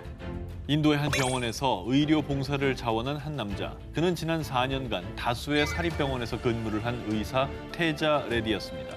좋은 의미의 강큰 남자였던 건가요? 그런데 말입니다. 태자, 당신을 체포합니다. 왜? 지난 9월 갑자기 병원에 들이닥친 경찰들. 이들은 코로나19 확진자들을 돌보던 의사 태자를 체포했습니다. 아니 좋은 일로 봉사하시는 분을 왜 잡아가요? 뭐 의료 사고가 있나요? 얼마 전 의사 태자의 아내는요. 남편의 가정폭력에 시달리다 못해 결국 그를 고소했는데요. 그때 함께 드러난 의사 태자의 검은 과거. 일단 그의 실제 이름은 태자 레디가 아닌 비라간뎀 태자였고요. 2016년에 경찰을 사칭한 혐의로 체포된 전적이 있는 사기꾼이었습니다.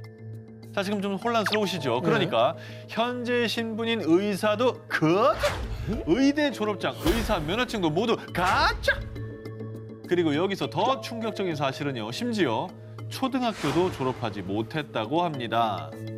제가 지금 못 믿겠던 거는 네, 4년 동안 뭘 했다면서요. 의사로. 그렇죠. 그럼 4년 동안 의사를 활약했던 건 그럼 어떻게 된 거예요? 그동안 어떻게 안 들킨 겁니까?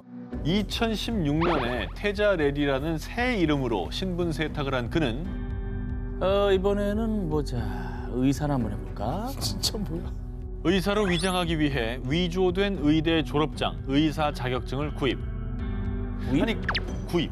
정말 샀습니다. 아니 근데 웬만큼 간이 크지 않고서야 위조 서류로 의사 행세를 그것도 4년씩이나 하기는 어려웠겠죠. 의사는 직업이 뭐 모르면 못하는 거 아닙니까? 그죠. 네.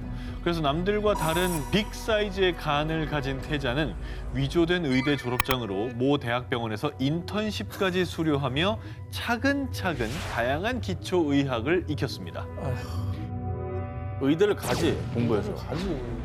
근데 이제 위급한 상황 속에서 또 나 치료해준 의사가 사기꾼이라고 하면 정말 또 등골이 서날 것이야. 나를 치료해줬는데 알고 보니 의사가 아니야. 소중한 생명을 사기 행각에 이용한 범죄자, 응당한 처벌이 내려지길 바랍니다. 2019년 10월 미국에 위치한 한 미술관. 손님들로 북적이는 일요일 오후 평소와 다를 바 없이 미술관에서 근무 중이던 부관장 라스자드 홉킨스. 그런데 뭐야? 방금까지 있었는데 대체 어디 간 거야? 불과 1분 전까지만 해도 이젤에 있었던 작품이 순식간에 사라져버린 겁니다. 정말 눈 깜짝할 새인 게 부관장 라스자드가 잠깐 이 등을 돌린 사이에 그림이 사라져버린 겁니다. 오, 어떻게 그럴 수가 있어요? 아니 같은 공간이면 사람이 움직이는 소리라도 느낌이라도 들릴 텐데. 눈 깜짝할 새에 사라졌어요. 목격자도 있었을 텐데. 자, 게다가 사라진 작품은 스페인이 낳은 초현실주의 천재 화가 살바도르 달리의 작품 불타는 기린. 오. 피카소의 영향을 받아 만든 작품인데요. 고급 특수지에 인쇄된 판화인데 현재 100점밖에 남지 않은 작품이었다고 합니다. 한화로 약 2,400만 원의 가치를 지닌 작품으로 알려져 있죠. 그럼 엄청난 작품인데. 세계적인 미술가의 작품이죠. 네. 어떻게 된 거지? 같이 훔쳤나? 미술관에 들어서더니 잠시 후 당당히 작품을 들고 나오는 범인. 그림 들고 있네? 그냥 가져가네? 목격도 안 하고 있어. 하도 자연스러워서. 와, 저러고 있어. 근데 진짜 지 그림 들고 나오는 줄 알겠다. 아니, 그리고 행인들이 주목을 안 하잖아. 하도 자연스러우니까. 저게 끝입니다. 범행에 걸린 시간은 단 32초에 불과했습니다. 참고로 이 달리의 작품을 도난당한 미술관은 번화가에 위치해 있는 곳이었지만 규모는 작은 편이었습니다. 그래서 범인은 이 점을 오히려 악용을 했던 겁니다. 자, 그런데 말입니다. 간 크게 이걸 훔치긴 했는데 그거 아시나요? 훔쳐간 그 작품이 특수지에 인쇄됐다고 했잖아요. 그리고 100점밖에 없는 작품이에요. 그래서 진품 여부를 빠르게 식별할 수 있다는 금세 꼬리가 밟히고 말 겁니다. 역대급 사기극의 진실은 무엇인가? 수천억 투자자들을 속인 거짓말쟁이였나? 바로 전 세계 자동차 업계가 주목했던 미국의 수소 전기 차량 개발 회사 니콜비의 사기 의혹입니다. 어쨌든 이게 전 세계 대기업 우리나라도 포함이 돼 있습니다. 주목하고 거액을 투자했는데 이게 다 사기라면 정말 간이 큰 게 아니라 간이 없다고 봐야 될 정도로 그런 큰 사건이었어요. 자, 요즘 전 세계적으로 주목하는 키워드 중에 하나가 바로 친환경이죠. 황폐해져가는 지구를 지키기 위해서 전 세계 자동차 업계에서도 친환경 미래 산업에 주목, 수소 차량, 전기 차량 등 연구에 몰입하고 있습니다. 그런 가운데 2014년에 설립된 미국의 스타트업 니콜비에서는요, 친환경 연료인 수소 전지를 기반으로 한 자동차 상용화를 목표로 개발에 돌입. 2018년 1월 드디어 니콜비에서 자사의 수소 전지 트럭 주행 영상을 공개합니다. 저 트럭이 수소 전지로 움직인다는 건데. 자, 니콜비에서 공개한 이 수소 전지 트럭의 엄청난 성능. 니콜비에서 개발 중인 수소 전지 트럭은 수소 한 번의 충전으로 약 1920km를 주행하게 될 것입니다. 저 연비는 진짜 엄청난 거거든요. 참고로요, 현재 국내에서 시판 중인 전기차들을 보면요, 한 번 충전으로 주행할 수 있는 최장 거리가 약 480km. 하지만 니콜비에서 개발 중이라는 수소 전지 트럭은 기존 전기 자동차보다 무려 3배 이상의 주행 능력을 낸다는 것이죠. 그래서 아직 제품이 출시되진 않았지만 독일의 유명 자동차 부품 기업 B사, 이탈리아 대표 중장비 제조업체 I사, 그리고 국내 대표 대기업인 H사까지 각각 니콜비에 수천억 원을 투자하고 부품 생산과 납품 등을 협력키로 결정했습니다. 그리고 지난 6월에는 니콜비가 미 주식시장에 상장, 나흘 만에 4배 가까이 주가가 급등하기도 했는데요. 그런데 지난 9월 10일 미국 리서치 기관인 힌데버비의 충격적인 발표. 니콜비는 수소 전기차 생산을 위한 기술이나 설비를 보유하고 있지 않습니다. 뭐야, 진짜 완전 말도 안 되는 일이었어. 힌데버비의 보고서에 의하면요, 니콜비가 기업들을 상대로 사기극을 펼치고 있다는 겁니다. 그러면서 니콜비가 과거 발표한 시제품과 자료도 조작됐다고 주장을 했습니다. 니콜비가 2018년에 공개했던 수소전지 트럭 도로 주행 영상. 이 영상은 사실 트럭을 언덕 위로 견인한 뒤에 트럭을 언덕 아래로 굴려서 내려보낸 거라고 합니다. 그 증거로요, 니콜비 전 직원들이 트럭을 굴릴 것이라고 대화를 나눈 문자 메시지를 공개했습니다. 아니, 저런 거를 기획을 하면서 어떻게 저게 안 걸릴 거라고 상상을 했을까? 힌데버비의 보고서가 발표된 뒤 니콜비 주가는 대폭락. 이후 니콜비에서는요, 입장을 발표했습니다. 해당 영상에서 트럭이 자체 추진력으로 움직인다고 말한 적은 없습니다. 하지만 그럼에도 불구하고 니콜비 사기 의혹이 가라앉지 않자 니콜비의 창립자이자 CEO인 트레버 밀튼은 CEO직 사임을 발표. 한편 미 법무부와 미 증권거래위원회에서도 이 사안에 대한 조사에 착수했다고 전했습니다. 자, 그런데 아직 명확한 진실이 밝혀지지 않았기 때문에 니콜비와 파트너십을 맺은 독일 자동차 부품기업 B사, 미국 자동차 제조기업 G사에서는요. 여전히 협력 관계를 유지하겠다는 입장을 밝혔고요. 이에 니콜비에서는요. 지난 9월 30일 올해 말까지 트럭 시제품을 출시하겠다 이렇게 공언을 했습니다. 과연 전 세계가 충격에 빠져 있는 상황에서 니콜비는 세간의 의혹을 해소할 수 있을지 지켜봐야 할 것 같습니다. 2008년 11월 노르웨이 오슬로. 모두가 잠든 새벽 어둠의 그림자들이 은밀하게 한 건물에 들어섰습니다. 그리고 그들은 순식간에 도둑질을 한 뒤 유유히 사라졌는데요. 지난밤 여러 대의 컴퓨터가 도난당한 사실을 확인했습니다. 노르웨이 경찰청 대변인인 피아 솔 호그는요. 도난 사건에 대한 수사 발표를 했습니다. 그러니까 재산 피해는 있었지만 다행인 거는 인명 피해가 없다는 점인데요. 근데 경찰청에서 이 공식 입장이 나올 정도가 된다면 단순 절도 사건은 아닌 것 같아요. 예. 그냥 평범한 절도 사건이 아니었습니다. 이 사건이 알려진 뒤 사람들은 아 간도 크네. 노르웨이 경찰들을 우습게 봤네 라며 크게 놀랐습니다. 어디야? 그 이유는 왜? 도둑들이 컴퓨터를 훔쳐간 건물이 바로 노르웨이 경찰의 중앙기관 노르웨이 경찰총국이었기 때문입니다. 아 진짜? 아, 그리고 치면 광화문 앞에 거기 제대로 경찰청사 턴 거 아니에요? 서울지방경찰청을 턴 거죠. 헐래. 네. 아, 이게 등잔밑이 어둡단 말이야 이런 건가? 등잔밑이 제일 어둡긴 하지. 근데 현관에 경찰들 다 있지 않나요? 너무 삼엄하지. 어떻게 들어갔지? 이 도둑들은 경찰총국에 침입하기 위해 철저한 위장과 보안 해킹을 하지 않았습니다. 그냥 건물을 깼습니다. 그리고 건물로 들어갔습니다. 아니 그게 되나? 너무 허술하네. 아니 일단 오케이 깼다고 하는 쳐. 그 안에 경찰들이 도대체 몇 명일 텐데. 그러니까. 진짜 무모하고 간이 정말 배 밖으로 나오다 못해. 다들 이런 생각 갖고 네. 있으니까 저걸 턴 거예요. 아니 CCTV 없어 CCTV? 간을 발로 차고 다녔나 이 사람들은? 진짜 창피하겠다. 어쨌든 그랬기 때문에 아마 모든 걸 제쳐두고 저분들부터 잡지 않았을까 하는 생각이 들어요. 그래요. 2017년 플로리다주 템파에서 한 달 만에 무려 4건의 살인 사건이 발생. 의문의 연쇄 살인 사건에 미 전역이 공포에 휩싸이자 템파 경찰은 주민들에게 야간 외출 자제를 당부하고 살인범을 잡기 위해 집요하게 수사를 펼쳤습니다. 살벌하다. 그런데 드디어 결정적인 제보를 받은 경찰은 살인 용의자를 체포할 수가 있었습니다. 다행이네요. 너무 다행이네요. 끔찍한 범죄자인데. 이에 템파 경찰서장인 브라이언 두거는 급히 기자회견을 열고 생방송으로 살인범의 체포 경위 등을 브리핑했습니다. Benjamin Mitchell was 22 years old and he was murdered. That was 51 days ago. 브리핑으로만 들었는데 너무 끔찍하네요. 이게 살인은 결코 용서받지 못할 일인데 피해자 유족들에게 얼마나 큰 상처를 준 겁니까? 더 큰 피해가 있기 전에 네, 잘 잡긴 정말- 했습니다만 안타깝죠. 정말 네. 진짜 단죄를 받고 좀 강한 형벌로 처벌을 받아야 될 것 같아요. 자, 여기서 누가 간이 컸던 걸까요? 설마 살인범이 막 또 유명한 사람이고 막 이래요? 아, 이 영상에 간이 큰 사람이 있었어요? 이 브리핑할 때? 그렇습니다. 혹시 뒤에 서 있던 사람 중에 하나가 브리핑 중간에 조나요? 호호.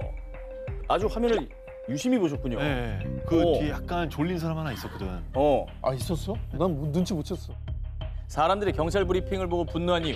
브리핑 당시 청각 장애인들을 위해서 경찰서장의 말을 수어로 통역한 수어 통역사 데런 로버트 때문이었습니다. 브리핑 중 데런 로버트가 보인 몸짓은 사실 수어가 아니었습니다. 뭐라고요? 아무런 의미가 없는 몸짓을 하면서 수어처럼 보이도록 연기를 한 것이었습니다. 아니 이거는 장애인분들이 기본 농락한 거지. 그렇습니다. 어떻게 저게 가능했지? 자, 심지어 브리핑 현장에는 청각 장애인인 피해자 어머니도 참석해 있었는데요. 헐래. 자식을 잃은 슬픔에 힘겨울 때 수어 통역사의 황당한 사기 행각을 바로 눈앞에서 지켜봐야 했습니다. 왜 저런 짓을 하고? 생방송으로 브리핑을 지켜본 사람들 역시 브리핑을 보는 내내 화가 나서 참을 수가 없었다며 대분노했습니다. 아니 어이없는 게 경찰들 다 있는 데서 저런 강큰 행동을 했다는 게 아니 너무 쉽게 들킬 수 있는 행동이잖아요. 그러니까 저 사람이 사기꾼인 거예요? 수호 통역사도 아닌 거예요, 그러면? 이 경찰은 그녀가 사전에 섭외된 수호 통역사인 줄 알았다면서요. 수호 통역사에 대한 검증이 미흡했다고 사죄의 말을 전했습니다. 아니 그러면 저분은 누구며 왜 저기에 서 있는 거예요? 어떻게 저기까지 오게 된 거죠? 가짜 수호를 한 데런 로버트가 현장에 어떻게 투입됐는지는 정확히 밝혀지지 않았습니다. 신분 확인 결과 절도와 사기, 수표 위조 등을 일삼은 전과 오범의 사기꾼이었다고 합니다. 대체 왜 이런 짓을 벌였는지에 대해선 묵묵부답했다고 합니다. 야, 이거는 진짜. 어처구니가 없다 진짜.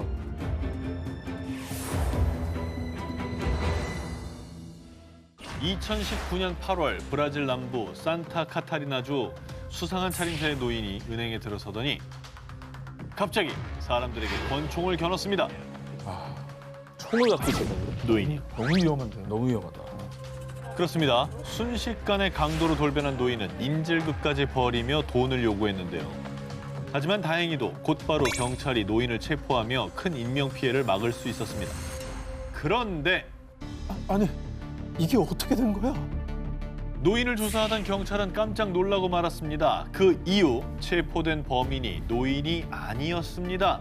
건장한 젊은 남성이었습니다. 이것도 뭐야, 위장한 거예요? 아니 방금 노인이라고 하지 않았었나요? 노인이었습니다. 노인의 정체는 36세 남성 알렉시스 쉬르멈. 그는 완전 범죄를 꿈꾸며 은행 강도 계획을 세웠는데 그래, 가면을 만드는 거야. 이후 알렉시스는 가슴까지 내려오는 거대한 실리콘 가면을 만들어 쓰고요. 은행에 침입, 그리고 미리 준비한 가짜 플라스틱 권총으로 사람들을 위협하며 강도 행각을 벌인 겁니다. 아니, 뭐 특수 분장을 하면 자기가 이제 안 잡힐 줄 알고 그랬나 보죠. CCTV에 이제 노인이 찍히니까. 하지만 상상으로만 완전 범죄였나 봅니다. 사람들이 가짜 총을 알아봤는지 사람들은 겁을 먹기는커녕 그의 협박을 무시했다는데요. 장난감 총은 딱 보면 보이거든요. 플라스틱으로 만든 거. 아유 본인이 미션 임파서블 이런 것도 아니고 아유 뭐하는 한심한 짓입니까 저게. 그래서 당황을 한 그 경찰이 들이닥치기 전에 도주를 결심. 그래서 2층 창문을 깨고 멋있게 착지는 쥐뿔 앞에 안 그냥 보이고. 바로 아래로 떨어져서 부상을 입고 그대로 경찰에 체포됐다고 합니다. 아, 진짜 이거는 드라마의 폐해네요. 안 큰 게 아니라 바보 특집 네. 아닙니까? 자, 그런데 잡힌 뒤에 밝혀진 사실.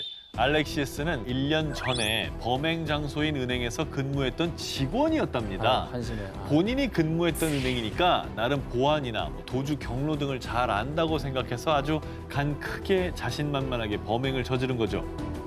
영화는 영화일 뿐입니다. 다시는 이런 어리석은 범죄를 저지르지 않기를 바랍니다. 지난 4월 29일 오후 2시 20분쯤 미국 캘리포니아주 로스앤젤레스 카운티의 한 경찰서로 걸려온 다급한 신고 전화. 어떤 수상한 남자가 커다란 상자를 들고 마을 주변을 계속 왔다 갔다 하고 있어요. 아무래도 물건을 훔친 것 같아요. 신고를 받고 출동한 경찰은 현장에서 범인을 체포했습니다. 그런데 아니 또 뭐야? 이 자식이 보자 하니까 헤이, 아이 물어볼 거 물어보고 풀어주시오. 아이 나 봐봐. 뭐야 왜 이렇게 당당하고 뻔뻔해요? 일단 너무 친해 보이죠? 그리고 9년이네. 구면이죠. 이 24세 D종 랜드럼인데요. 이들이 구면인 이유는요. 불과 몇 시간 전에 차를 훔쳐 달아나려다 체포된 절도범이었기 때문이죠. 어? 아니 절도범인데 안 잡아가고 풀어준 거예요? 자, 그런데 말이죠. 이번에도 경찰은 간단한 조사만 마친 뒤 또다시 현장에서 랜드럼을 풀어줬습니다. 거봐 왜 풀어줘? 왜 풀어줘요? 이게 뭐 상황극인가? 상황극. 아, 몰래 카메라인가? 그런 거 아니고서는 경찰이 본분을 다하지 않은 거잖아. 아닙니다. 경찰이 범인 랜드럼을 현장에서 계속 풀어줄 수밖에 없던 이유. 바로 캘리포니아 주에서 실시하고 있는 제로베일 정책 때문이었습니다. 제로베일 정책이란 교도소 내 코로나19 확산 위험을 낮추기 위해서 용의자 수감을 최대한 줄이고 코로나 사태가 진정된 이후에 법적인 책임을 묻는 캘리포니아주의 긴급 명령이었죠. 와, 저런 게 생겼구나. 그래서 경찰도 정말 어쩔 수 없이 선석방 후 소환장 발부라는 조치를 시행할 수밖에 없었던 겁니다. 아 근데 범죄자들한테는 이거를 알려준다는 건 너무 악용될 소지가 큰데. 그러니까 처벌은 난 나중에 그래 2배, 3배로 받을게. 일단 오늘은 차를 훔치겠어. 뭐 이거 아니에요, 지금? 오늘만 살자는 범행이 너무 많을 것 같은데. 정말 근데 네버엔딩인 게요. 같은 날 오후 8시 50분쯤 경찰서에 또 주차장에 세운 차량이 도난됐다는 신고 전화가 왔습니다. 또 너야? 또겠지 뭐. 또 너니? 그렇습니다. 경찰은 고속도로 한복판에서 범인과 격렬한 추격전을 벌인 끝에 겨우 범인을 체포했는데요. 역시나 범인의 정체는 바로 랜드럼, 또 랜드럼이었습니다. 이게 2번이나 풀어줬으면 사실 정신 차려야 되는 건데 이분은 그냥 간이 배 밖으로 나온 사람이네요. 자, 이 사건이 알려지며 캘리포니아주 주민들 사이에서 제로베일 정책이 흉악범들의 범죄를 부추기고 있다며 거센 비난이 쏟아져 나왔습니다. 그리고 실제로 이 제로베일 정책으로 인해서 고위험 성범죄자들까지 일부 석방돼 미국 전역에서 크게 논란이 되기도 했습니다. 완전 잘못됐네, 이건. 이게 확산을 막기 위한 정책이 방향이 되게 잘못된 것 같아요. 선량한 주민들에게는 이거 엄청난 위험 아니겠습니까? 완전 위험한 거죠.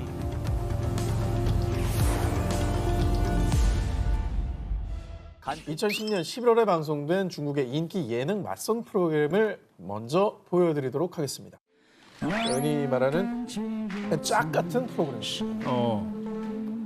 와, 끼가 넘치는 분이네. 아, 저거 완전 옛날 춤인데요. 네.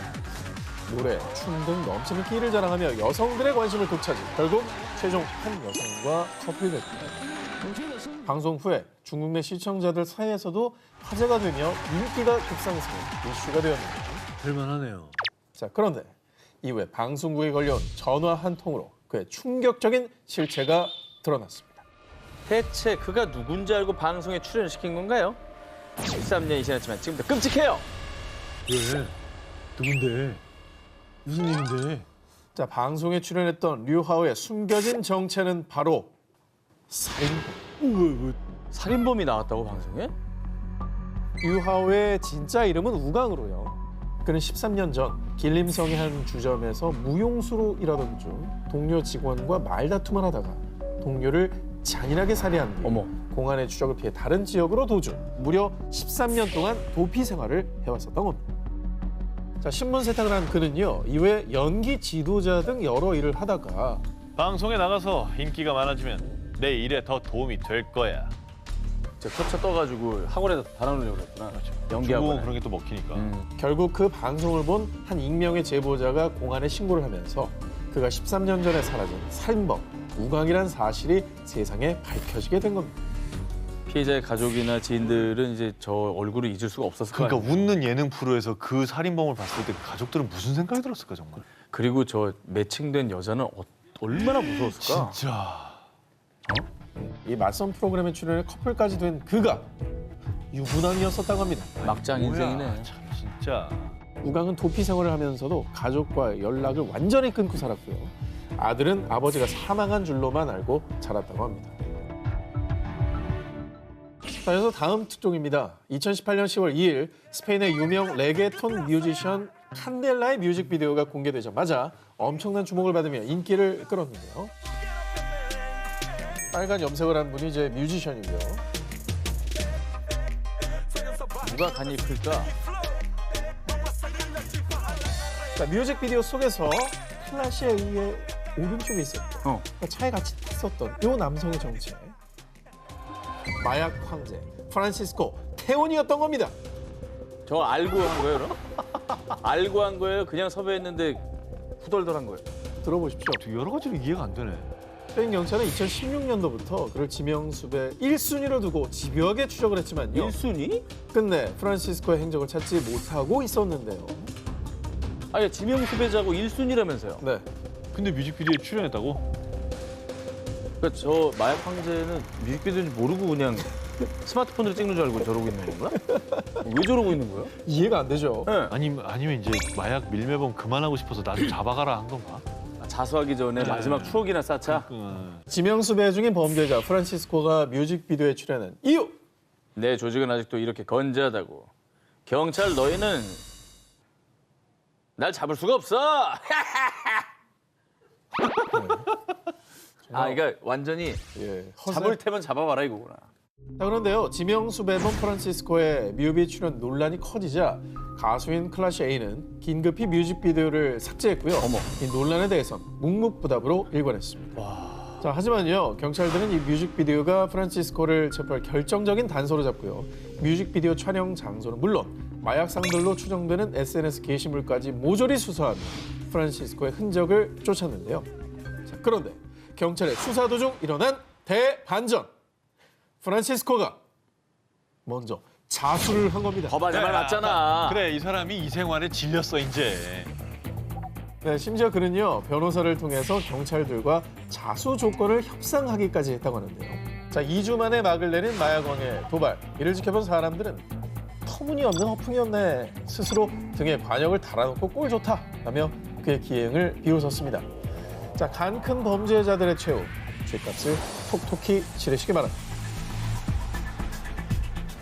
2017년 2월 영국 대학생 베스 프리스톤은 여행 중 고가의 스마트폰을 도난당하고 말았는데요.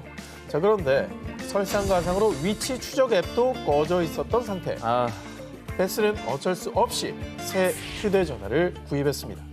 자, 그런데 얼마 뒤 베스의 SNS를 통해 한 여성이 뜻밖의 메시지를 보내왔습니다. 휴대폰 분실하셨죠? 아, 제가 주웠는데요. 제가 폰이 고장났거든요. 좀 쓰고 드릴게요. 아이클라우드 B 비번 좀 가르쳐 주세요. 미리 감사드려요. 뭐야? 이게 DM이 공손하네. 어? 아니 너무 뻔뻔해서 뭐 정신이 하나도 없네. 그러니까 이걸 받은 사람도 되게 황당했을 것 같아요. 일단 정말 자신의 휴대전화를 가지고 있는지 확인부터 해달라고 요구를 했는데요. 자, 상대 여성이 바로 이 전화기 사진을 보내줬습니다. 베스의 휴대전화가 맞긴 맞았습니다. 그래서 자신의 휴대전화를 되찾아야겠다는 생각에 친절하게 계속해서 돌려달라고 했습니다. 그 고민이 보여 메시지에. 예, 첫 문장에 쏘리 들어가잖아. 미안해. 내 전화인데 누가 누구한테 미안하다 그래. 쏘리라고 하잖아. 다행히도 상대 여성이 순순히 알겠다라고 대답을 했고요. 그래서 베스는 그녀에게 배송비까지 주었습니다. 하지만 휴대전화를 돌려주겠다고 약속한 여성 감감무소식. 그동안 참고 참았던 베스는 머리끝까지 화가 나서 그녀에게 연락을 했는데요. 일이 너무 바빠서 우체국에 갈 시간이 없어요. 근데 자꾸 귀찮게 굴면 쓰레기통에 갖다 버릴 거야? SNS에서 베스를 차단한 뒤 휴대전화 번호를 바꾸어 버렸다고 합니다. 이후에 베스는 자신이 겪은 황당한 사연을 SNS에서 공개, 절도의 개인정보까지 요구한 범인으로 큰 논란이 됐는데요. 저는 개인적으로 진짜로 스마트폰을 한번 도난당한 적이 있거든요. 친구들이랑 모임을 했는데 탁자 위에 진짜 올려져 있던 휴대전화 이렇게 하다가 탁 하면 없어져. 그 안에 또 연예인들 제 그런 일정도 것도 있고. 전화번호 너무 민감한 것들이 많아서 걱정을 많이 했는데 포기를 하고 위치 검색을 껐다 켤 수 있거든요. 이스탄불에서 터키로 많이 갑니다. 검색이 많이 돼 있더라고요. 그래서 아, 제 번호 친구 확실해요. 그 뒤에 터키에서 연락 왔어요? 예. 많이 와요. 네, 제 잘못인 것 같습니다. 2017년 10월 미국 미시간주 레드퍼드 경찰서 SNS에 한 지명수배 글이 올라왔는데요. 그런데 얼마 뒤 이 글이 미 전역에서 대화제, 폭발적인 반향을 일으켰습니다. 지명수배 글은 뭐 맨날 올라오는 건데 뭐 이렇게 화제가 될 일이 뭐가 있어요? 수배범이 유명한 사람인가 보죠. 지명수배범인 마틴 자이드를 보호 관찰 중인 상황이었다고 합니다. 그런데 갑자기 마틴이 도주를 썼던 거죠. 이후 경찰 공식 SNS에 지명수배 글과 사진을 올린 겁니다. 그런데 이 지명수배 글을 본 범인 자이들은요. 더 꽁꽁 숨어버린 게 아니라 형편없는 건데. 난 체포될 걱정 따윈 하지 않아.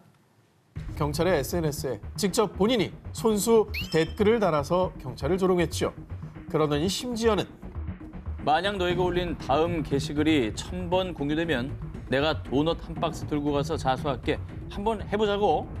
게시글이 사람들의 관심을 받지 못할 것이라고 코웃음을 치며 정말 아주 간 크게도 황당한 내기를 제안했던 겁니다. 그리고는 인근 학교의 쓰레기까지 다 줍겠다라는 공약까지 추가했습니다. 와, 경찰이 어떻게 반응했을지 궁금한데요. 일단 미친 듯이 공유를 했나요? 자이들의 도발에 경찰은 즉각 응답했습니다. 수배자가 도넛을 가져온다고 합니다. 경찰이 도넛 좋아하는 거 다들 아시죠? 경찰이 이 대결에서 이길 수 있도록 힘을 모아주세요. 오히려 저렇게 했구나. 바로 자이들의 내기 도전을 수락, SNS에 또다시 글을 올리며 불과 1시간 만에 4,000명 이상의 시민들이 해당 게시글을 공유했던 겁니다. 약속 지켜야 돼. 도넛 가져와. 시민의 힘을 너무 얕봤네. 잠깐 뭐라고 그랬죠? 1,000번 공유되면 어. 자수한다고 공언했던 자이들. 도넛 사들고 가서 근처 학교 청소한다 그랬죠. 네. 아니 4,000번이면 4박 가져야 돼. 그럼 네 배인데. 진짜로. 도넛은 한 박스였다고 합니다. 진짜 끝판왕 아닌가요? 이 끝판왕이야. 저 심리는 진짜 이해 못하겠다. 이후 경찰은요, 자이들이 약속을 지켰으며 글을 공유해 주신 모든 분들께 감사드린다며 SNS에 이 기쁜 소식을 알렸습니다. 그러니까 이거 현실 세계에서는 자기는 찌질하지만 여기서는 난 약속을 지킨다. 네. 경찰하고도 이렇게 논다. 이거 하나 하려고 한 거예요. 저 안에 철창 들어가서 얼마나 후회하겠습니까? 예? 자, 범인 자이들이 자수하겠다는 약속을 지키긴 했지만 경찰에게 대결을 신청한 간 큰 범인 자이들은 결국 법원으로부터 징역형을 선고받았다고 합니다. 2017년 9월 새벽 1시 무렵 스코틀랜드 퍼스 교도소. 당시 야간 순찰 중이던 한 교도관은 뭔가 수상한 소리를 듣게 됩니다. 소리가 난 곳에 가보니 드론 한 대가 떨어져 있었는데요. 그런데 정말 충격적이게도 드론에 묶여있던 작은 통 안에서 발견된 게 뭐냐? 대마초 등의 마약류. 드론에? 드론을 날려요, 거기다? 그런데 며칠 뒤 교도소에 마약 공급을 시도한 일당 3명이 체포됐다는 소식이 전해졌는데요. 일당 중 한 명은 퍼스 교도소에 수감된 범죄자의 형 마틴으로요. 동생에게 마약을 전달하려고 했던 겁니다.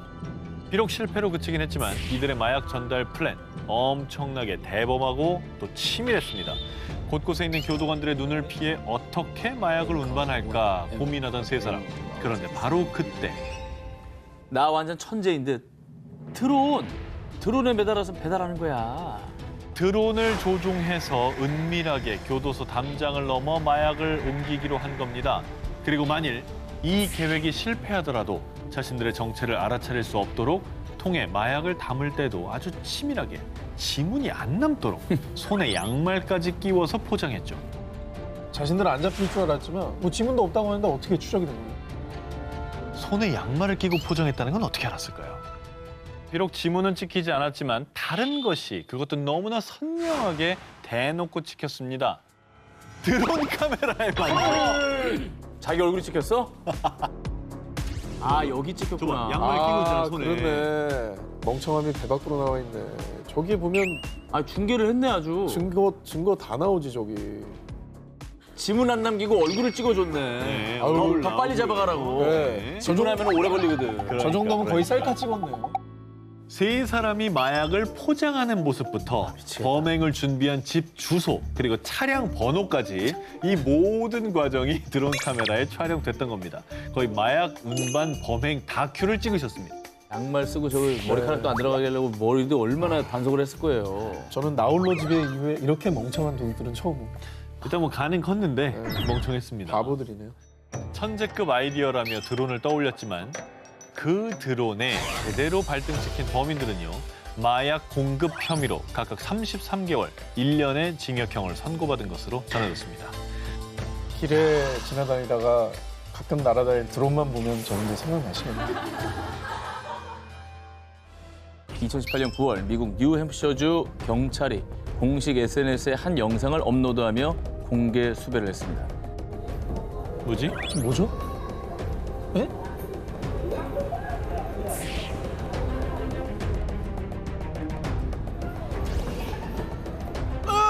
뭐야, 깜짝이야. 애기 아니에요? 아니, 인형 뽑기 기계에서 지금 아이가 나오는 거 아니에요? 뭐야? 저기서 애가 왜 나와요? 아동 학대인가? 자, 이게 바로 경찰이 영상 속 남성을 공개 수배한 이유입니다. 34세 남성 안토니 헬린스키는 뉴햄프셔의 한 쇼핑몰에 방문했다가 저건 내가 정말 갖고 싶었던 건데 저거 어떻게 뽑지? 장난감 뽑기 기계에 들어있는 게임기가 갖고 싶은 나머지 자신의 어린 딸을 뽑기 기계 안으로 들여보내서 빼오도록 한 거예요. 진짜 정말 천벌 받아라, 넌 진짜. 아니 뭐 딸이 무슨 서커스도 아니고 저기 얼마나 좁은데 저기다가 딸을 구겨 넣어요. 저기- 저 구겨 넣은 거잖아, 저 완전히. 그리고 저 만약에 끼워서 사고 나면 어떡하려고 그래요? 그러니까. 아니 아빠가 돼가지고 저게 할 짓이 너무 좀 황당해가지고.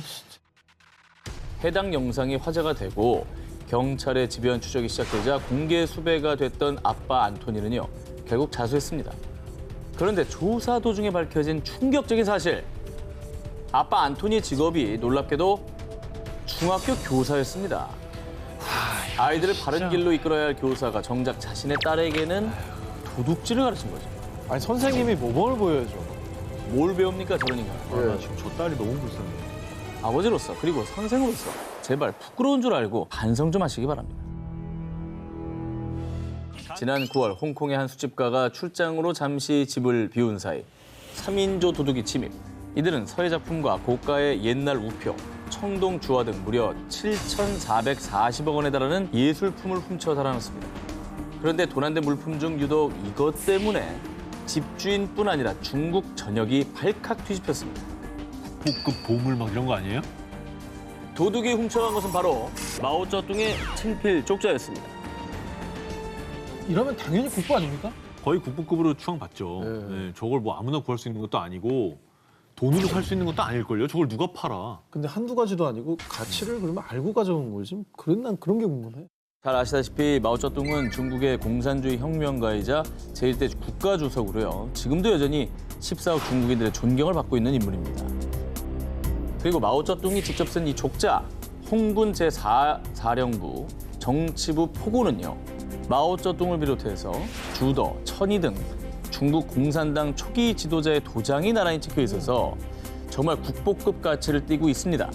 돈으로 가치를 매길 수도 없지만 굳이 매겨본다면 약 3,400억 원에 달한다고 합니다. 이거는 중국 사람들한테는 약간 중국 정부의 자존심 같은 그런 거일걸요? 중국 공안들이 뭐 가만히 있지 않을 것 같고요. 어떻게든 잡겠죠. 그런데 말입니다. 이 도둑들은 정말 놀랍게도 자신들이 훔친 물건의 가치도 전혀 모르고 있었습니다. 어머나. 이 도둑들은 족자를 훔친 것도 모자라 더 어처구니 없는 짓을 저지르고 말았는데요. 아우, 이건 왜 이렇게 길어? 들고 다니기 너무 불편하잖아. 마오쩌둥의 친필 족자의 길이가 약 2.8m였는데요. 가지고 다니기 불편하다는 이유로 설마, 이 설마, 족자를 설마. 반으로 찢어버린 겁니다. 찢었어? 아니, 이건 문화재 훼손 아니에요. 그렇게 반으로 갈라진 족자는 각각 미술품 수집과 장물아비 구매자에게 단돈 7만 원이란 헐값에 넘겨졌습니다. 자, 그런데 불행 중 다행이라고 해야 될까요? 족자의 구매자가 뒤늦게 공안의 공개 수배를 보고 바로 신고해서요. 반으로 찢어진 족자를 되찾을 수 있었습니다. 하지만 도난당했던 족자의 주인은 족자를 도난당하고 입원 치료까지 받았어요. 이게 또 반으로 찢어졌다니 너무나도 가슴이 아픕니다. 한편 현재 경찰은 주변인들의 제보를 통해 관련 용의자들을 빠르게 체포했고요. 도주 중인 나머지 범인들 역시 계속 추적 중에 있다고 합니다. 중국의 어떤 역사 뭐 이런 거 여부를 떠나서 중국인들에게는 정신적 지주인데 문화재가 훼손됐다는 점에서는 뭐 가슴 아픈 일이겠고요. 와, 모든 중국인들의 마음도 좀 슬픔에 빠지지 않았을까. 지난 3월 25일 급증하는 코로나19 확진자에 결국 콜롬비아 정부는 전국에 자가 격리령을 내렸습니다. 하지만 자가 격리령이 넉 달을 넘기면서 수많은 사람들이 불안과 우울을 호소했죠. 그런데 8월의 어느 날 밤, 이 시국에 시끄럽게 파티를 하고 있어요. 코로나19가 우리 마을 전체로 확산될 거라고요. 한 건물에서 자가 격리령을 어기고 파티가 열리고 있다는 신고였죠. 이 시국에 파티를 연다는 건 정말 아무 눈치도 없고 개념이 없는 행동이네요. 요즘 같을 때 그러면 안 되죠. 네. 결국 파티를 단속하기 위해 2명의 경찰이 출동했고요. 이후 새벽이 돼서야 복귀한 두 사람. 단속 중에 시비가 붙어 좀 늦었습니다. 그래도 다 잘 해산시켰습니다. 하지 말라는 거 안 하면 되는 거 아닙니까? 그죠? 집에서 혼자 파티해, 홈파티. 자, 그런데 이게 대체 무슨 일일까요? SNS에 공개된 한 영상. 잠깐만, 지금 저 뭐야? 저 색깔 뭐야? 와, 경찰이 더 신나게 놀고 있네. 그렇습니다. 이 시국에 다닥다닥부터 신나게 몸을 흔들어대는 사람들 속에서 두 경찰은 정말 무슨 배짱인지 허리춤에 총까지 차고 한 술 아니 두세 술은 더 떠서요. 세상 흥겹게 부비부비를 그러고 나서 한바탕 충판을 벌여 경찰서 복귀가 늦어지자 단속 도중 실랑이가 있었다며 뻔뻔하게 거짓말을 했던 겁니다. 이렇게 되면 정말 열심히 일하시는 다른 경찰까지 욕을 먹게 되잖아요. 이게 정말 바보 같은 행동 아닙니까? 이후 파티에 참석했던 한 사람이 자신의 SNS에 이 영상을 올리면서 코로나19 사태 파티에서 춤춘 경찰들이라는 제목으로 전 세계에 보도됐고요. 이후 경찰 당국에서도 내사의 착수에 책임을 가리고 해당 경찰들에게 마땅한 징계를 내리겠습니다. 민중의 지팡이지 않습니까? 다신 이런 간 큰 민폐 짓은 하지 않길 바랍니다. 자, 두 기자님, 혹시 마트나 시장에서 생선을 살 때 어떻게 고르세요? 눈 보죠, 눈. 눈 많이 보죠. 눈 봐야 돼요. 보통 이 눈이 맑은 생선을 마트에서 사는 경우가 많은데요. 괜찮네요. 그런데 말입니다. 사진 속 이 신선해 보이는 이 생선을 판매한 쿠웨이트한 생선 가게 주인이 경찰에 체포된 걸로도 모자라 폐업 수순까지 밟은 것으로 전해졌습니다. 신선한 생선을 파는데 왜 잡아가요? 아니야, 눈이 좀 너무 맑긴 해. 아니면 저거 있지. 요새 왜 생선을 비싸게 팔려고 그 안에다 막 납을 넣던지 좀 무겁게 무게를 만드는, 늘리든지. 그런 아니야. 것들이 있거든. 눈이 인위적이야. 난 저 눈을 주목하고 있어요. 자, 이 사연은 2년 전으로 거슬러 올라갑니다. 2018년 9월 쿠웨이트에 사는 남성 나세르는요. 생선 가게의 생선들과 일일이 아이 컨택트를 한 뒤 유독 희고 맑은 눈을 가진 생선 한 마리를 사들고 집에 왔는데요. 그런데 그때 생각만 하면 아찔해요. 너무 깜짝 놀라서 소리까지 질렀다고요. 그를 놀라게 한 것은 생선의 눈 때문이었습니다. 저거 장난감 눈 파는 거잖아요. 자, 그렇습니다. 나세르가 본 생선의 눈은 인형에나 붙이는 가짜 눈이었고요. 가짜 눈 뒤에 숨겨져 있던 생선의 눈은 그야말로 흐리멍텅 그 자체. 자, 이 위에 자신이 속았다는 사실에 분노에 휩싸인 나세르는 생선 가게 주인을 경찰에 신고했는데요. 경찰 조사 중 해당 생선 가게 주인은요. 이러면 생선이 좀 신선하게 보일까 싶어서 그래서 그랬어요. 이후에 소비자를 기만한 생선 가게는 당연히 폐업 수순을 밟게 됐다고 전해졌습니다. 별 정신 나간 사람들이 이렇게 전 세계에 많구나. 근데 저걸 어떻게 안 들킬 거라고 생각하지? 나 그게 더 황당하네. 한편 이 황당한 사건이 보도되자 전 세계 누리꾼들의 패러디가 쏟아졌습니다. 자, 생선 옆에 컬러 콘택트 렌즈 사진을 넣고 우리 가게 생선은 렌즈를 안 껴도 신선합니다 라는 문구를 새기기도 했고요. 또 셀피 사진과 다양한 물건에 저렇게 가짜 눈을 붙인 사진을 SNS에 게시하며 생선 가게 주인의 어이없는 간큰 꼼수를 비난하기도 했습니다. 이번 특종은 지난 9월 11일 중국 장쑤성 난징에서 발생한 사건입니다. 이 사건은 CCTV에 생생하게 포착됐습니다. 은색 승용차 한 대가 평행 주차를 하려고 하는데요. 박았어. 그런데 다행히 인근에 있다가 접촉 사고를 목격했던 흰색 차량 주인. 너무 죄송합니다. 제가 차를 긁었네요. 보아하니까 살짝 긁힌 것 같은데 도색비만 좀 챙겨주세요. 쿨워터 향 뿜뿜하는 흰색 차량 주인 덕분에 따로 보험사에 연락하지 않고 그 자리에서 원만하게 합의하며 마무리됐습니다. 근데 주인이 근처에 있으니까 바로바로 미안하다고 하고 또 주인도 받은 거 아닙니까? 그렇죠. 잘 해결된 거네요. 네, 사고를 낸 은색 차량의 주인도 이렇게 잘 마무리가 된 줄 알았습니다만 며칠 뒤 은색 차량의 주인에게 걸려온 전화 한 통. 난징 도로에서 뺑소니 쳤죠? 지금 바로 서로 와주시죠.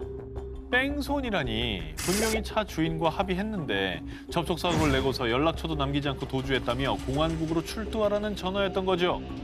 차 주인이랑 합의하는 것도 CCTV 영상에 다 찍혔잖아요. 근데 저거는 모르고 이제 그 연락처 교환 안 했겠지. CCTV 영상 속에 찍힌 쿨한 흰색 차량의 주인은 가짜. 그러니까 진짜 차 주인이 아니었던 겁니다. 헐, 나 저거 몰라. 우연히 길을 지나가다가 접촉사고를 목격한 그는 정말 간도 크게 쿨한 차 주인 행세를 하며 합의금을 가로챈 뒤에 현장을 유유히 떠났던 거죠. 그리고 뒤늦게 현장에 나타난 진짜 흰색 차량의 주인은 자신의 차가 긁힌 것을 확인한 뒤 공안에 뺑소니 신고를 한 거였습니다. 진짜 간 큰 게 저렇게 했는데 갑자기 차 문 열리는 삑 소리 나면서 주인이 나타나. 미안하고 가는 거죠. 뭐. 아니지. 이거 저기 안 계신 줄 알고 저 처리해 드리려고 그랬습니다. 그러면 되지. 역시 타고났어. 참고 있는 거야. 이후에 이 소식이 전해지자 사기꾼 순발력 하나는 인정이라며 중국의 누리꾼들의 황당하다는 반응이 이어졌는데요. 남의 차 사고에 합의금을 꿀꺽한 대담한 사기꾼. 꼬리가 길면 밟힙니다. 밟히기 전에 지금이라도 자수하고 광명 찾길 바랍니다. 중독적인 맛으로 사람들의 입맛을 사로잡은 대박 맛집들. 자꾸만 손이 가는 그 맛에 일명 마약 김밥, 마약 떡볶이 등으로 불리며 단골들의 사랑을 받는데요. 거기 이제 그런 데 가보면은 꼭 특별 레시피가 있더라고요. 특제 소스가 있고 그것만 공개 안 해요. 그러니까 사람들이 네. 궁금해하는 건 바로 그거잖아요. 맞아요. 자, 그런데 말이죠. 중국의 한 맛집에서 상상을 초월하는 특급 레시피가 공개돼 언론에 대서특필됐습니다. 중국 푸젠성 샤먼시 하이창구의 한 식당. 이곳은 명절 단오절에 중국에서 먹는 중국 전통 주먹밥 쫑즈 맛집으로요. 이곳을 찾은 사람들은 다른 집 쫑즈보다 더 쫄깃해서 좋아요. 자꾸 생각나는 중독적인 맛. 이번 주에만 3번째 방문이요. 라며 극찬했는데요. 연일 단골이 줄을 서자 식당에서는 쫑즈 온라인 판매까지 하며 사업을 키워갔습니다. 그런데 어느 날 갑자기 식당이 폐업. 업주인 저우무화가 체포되는 사건이 발생했습니다. 어느 날 시장감독관리국에서 식품 안전을 위한 식당 현장 감사를 하던 중 밝혀진 쫑즈 비밀 레시피의 충격적인 정체. 바로 쫑즈 반죽에 세제나 살충제 등의 원료로 사용되는 독성 화학물질 붕산이 첨가됐던 겁니다. 붕산을 왜 넣어요? 음식에? 붕산은 사람이 붕산을 단 1g만 섭취해도 현기증, 설사, 혼수 상태 등의 증세를 유발하고요. 만약에 성인이 붕산 약 15g을 섭취할 경우에는 사망에까지도 이를 수가 있습니다. 좋나 봐. 그래서 중국은 물론 대부분의 국가에서 식품에 붕산을 첨가하는 것이 법적으로 금지돼 있는데요. 중국의 쫑즈 식당 조사 결과 식당에서 발견된 쫑즈와 돼지고기 완자 속에 1kg당 약 103mg의 붕산이 첨가된 것이 밝혀졌습니다. 아니 그 저희가 저는 궁금해요. 대체 저걸 왜 넣은 거예요? 붕산을 넣은 쫑즈가 식감이 너무나 좋아서 그랬습니다. 더 맛있는 쫑즈를 만들어 단골을 확보하려고 음식에 붕산을 첨가했다는데요. 한편 이 식당에서 붕산 쫑즈를 판매한 사실이 알려진 뒤 사람들은 자기가 먹을 거였으면 붕산을 넣지 않았을 것이라며 대분노를 했습니다. 아무리 돈이 좋고 식당에 줄 서게 하려고 해도 그렇지 사람 먹는 음식 약을 탄다는 게 아니 본인이 살인자가 될 수도 있는 거잖아요. 손님들을 기만하고 해를 끼친 업주 저우무화는 유해 식품을 제조 판매한 혐의로 법원으로부터 징역 6개월, 벌금 5,000위안, 하나로 약 84만 원을 선고받았다고 합니다.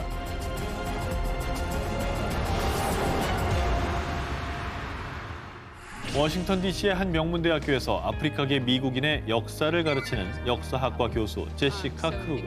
그녀는 과거 흑인 노예 제도에 대해 열정적으로 연구하고 흑인의 인권 향상을 위해 노력하면서도 관련 학술 서적도 출판했고요. 그리고 그 공로를 인정받아 흑인 해방 운동을 실천한 유명 흑인 인권 운동가의 이름을 딴 해리엇 터브먼 상과 프레드릭 더글러스 상의 최종 후보에까지 오르기도 했습니다. 대단한 분인 것 같은데 좋은 일도 많이 하신 분이죠. 오늘 대단한 분이라고 단정 짓기가 되게 힘들죠? 1위 후보니까 또 그런데 지난 9월 3일 제시카 크루거 교수가 SNS를 통해 밝힌 충격 고백. 난 겁쟁이입니다. 이 모든 거짓말을 끝내고 싶었지만 용기가 없었어요. 그녀가 말한 거짓말의 정체는 바로 자신이 흑인이 아닌 백인이라는 것. 에? 흑인이 아니었다고요? 백인이어서 흑인 행세를 한다는 게 이게 아니 저는 저걸 왜 속였는지 이해가 어떤 인종적 특징이라는 게 있어서 가능할지가. 제시카 크루거 교수는 강의 중인 대학은 물론 학술 활동을 하는 동안 주변의 자신을 흑인이라고 소개해왔는데요. 하지만 그녀는 사실 미국 미주리주의 캔자스시티에서 태어난 금발의 백인이자 유대인이었습니다. 아니 본인은 흑인을 소개하면 주변에 어릴 때 친구들, 가족들 다 볼 거 아니에요. 그러니까 이게 용납이 됩니까? 바로 들통날 거짓말을 왜 하지? 대체 그러면 어떻게 속이게 된 거예요? 가족들은 그녀가 흑인 인권 연구를 하는 건 알았습니다. 그런데 흑인 행세까지 하는지는 몰랐다고 하고요. 그리고 제시카 크루거 교수가 흑인 인권 활동을 하며 교류한 지인들조차 그녀가 백인이라는 사실을 전혀 알지 못했다고 합니다. 사람들을 속이기 위해 아주 철저히 숨기고 연기한 그녀. 크루그 가족, 지인들의 말에 따르면 자신네 엄마가 투병 중일 때도 심지어는 어머니의 장례식 때도 참석하지 않고 가족들을 철저히 외면했다고 합니다. 대체 왜 인종을 속인 겁니까? 제시카 크루그의 주장에 의하면요. 전 어릴 때부터 내 자신이 흑인의 정체성을 갖고 있다고 생각했어요. 스스로를 흑인이라 생각하는 정신건강 문제와 싸워왔고 어린 시절의 거짓말이 지속되다 못해 더욱 커졌다고 변명했는데요. 무슨 소리야? 실제 크루그는 흑인 학생들을 대상으로 한 장학금을 수령하는가 하면요.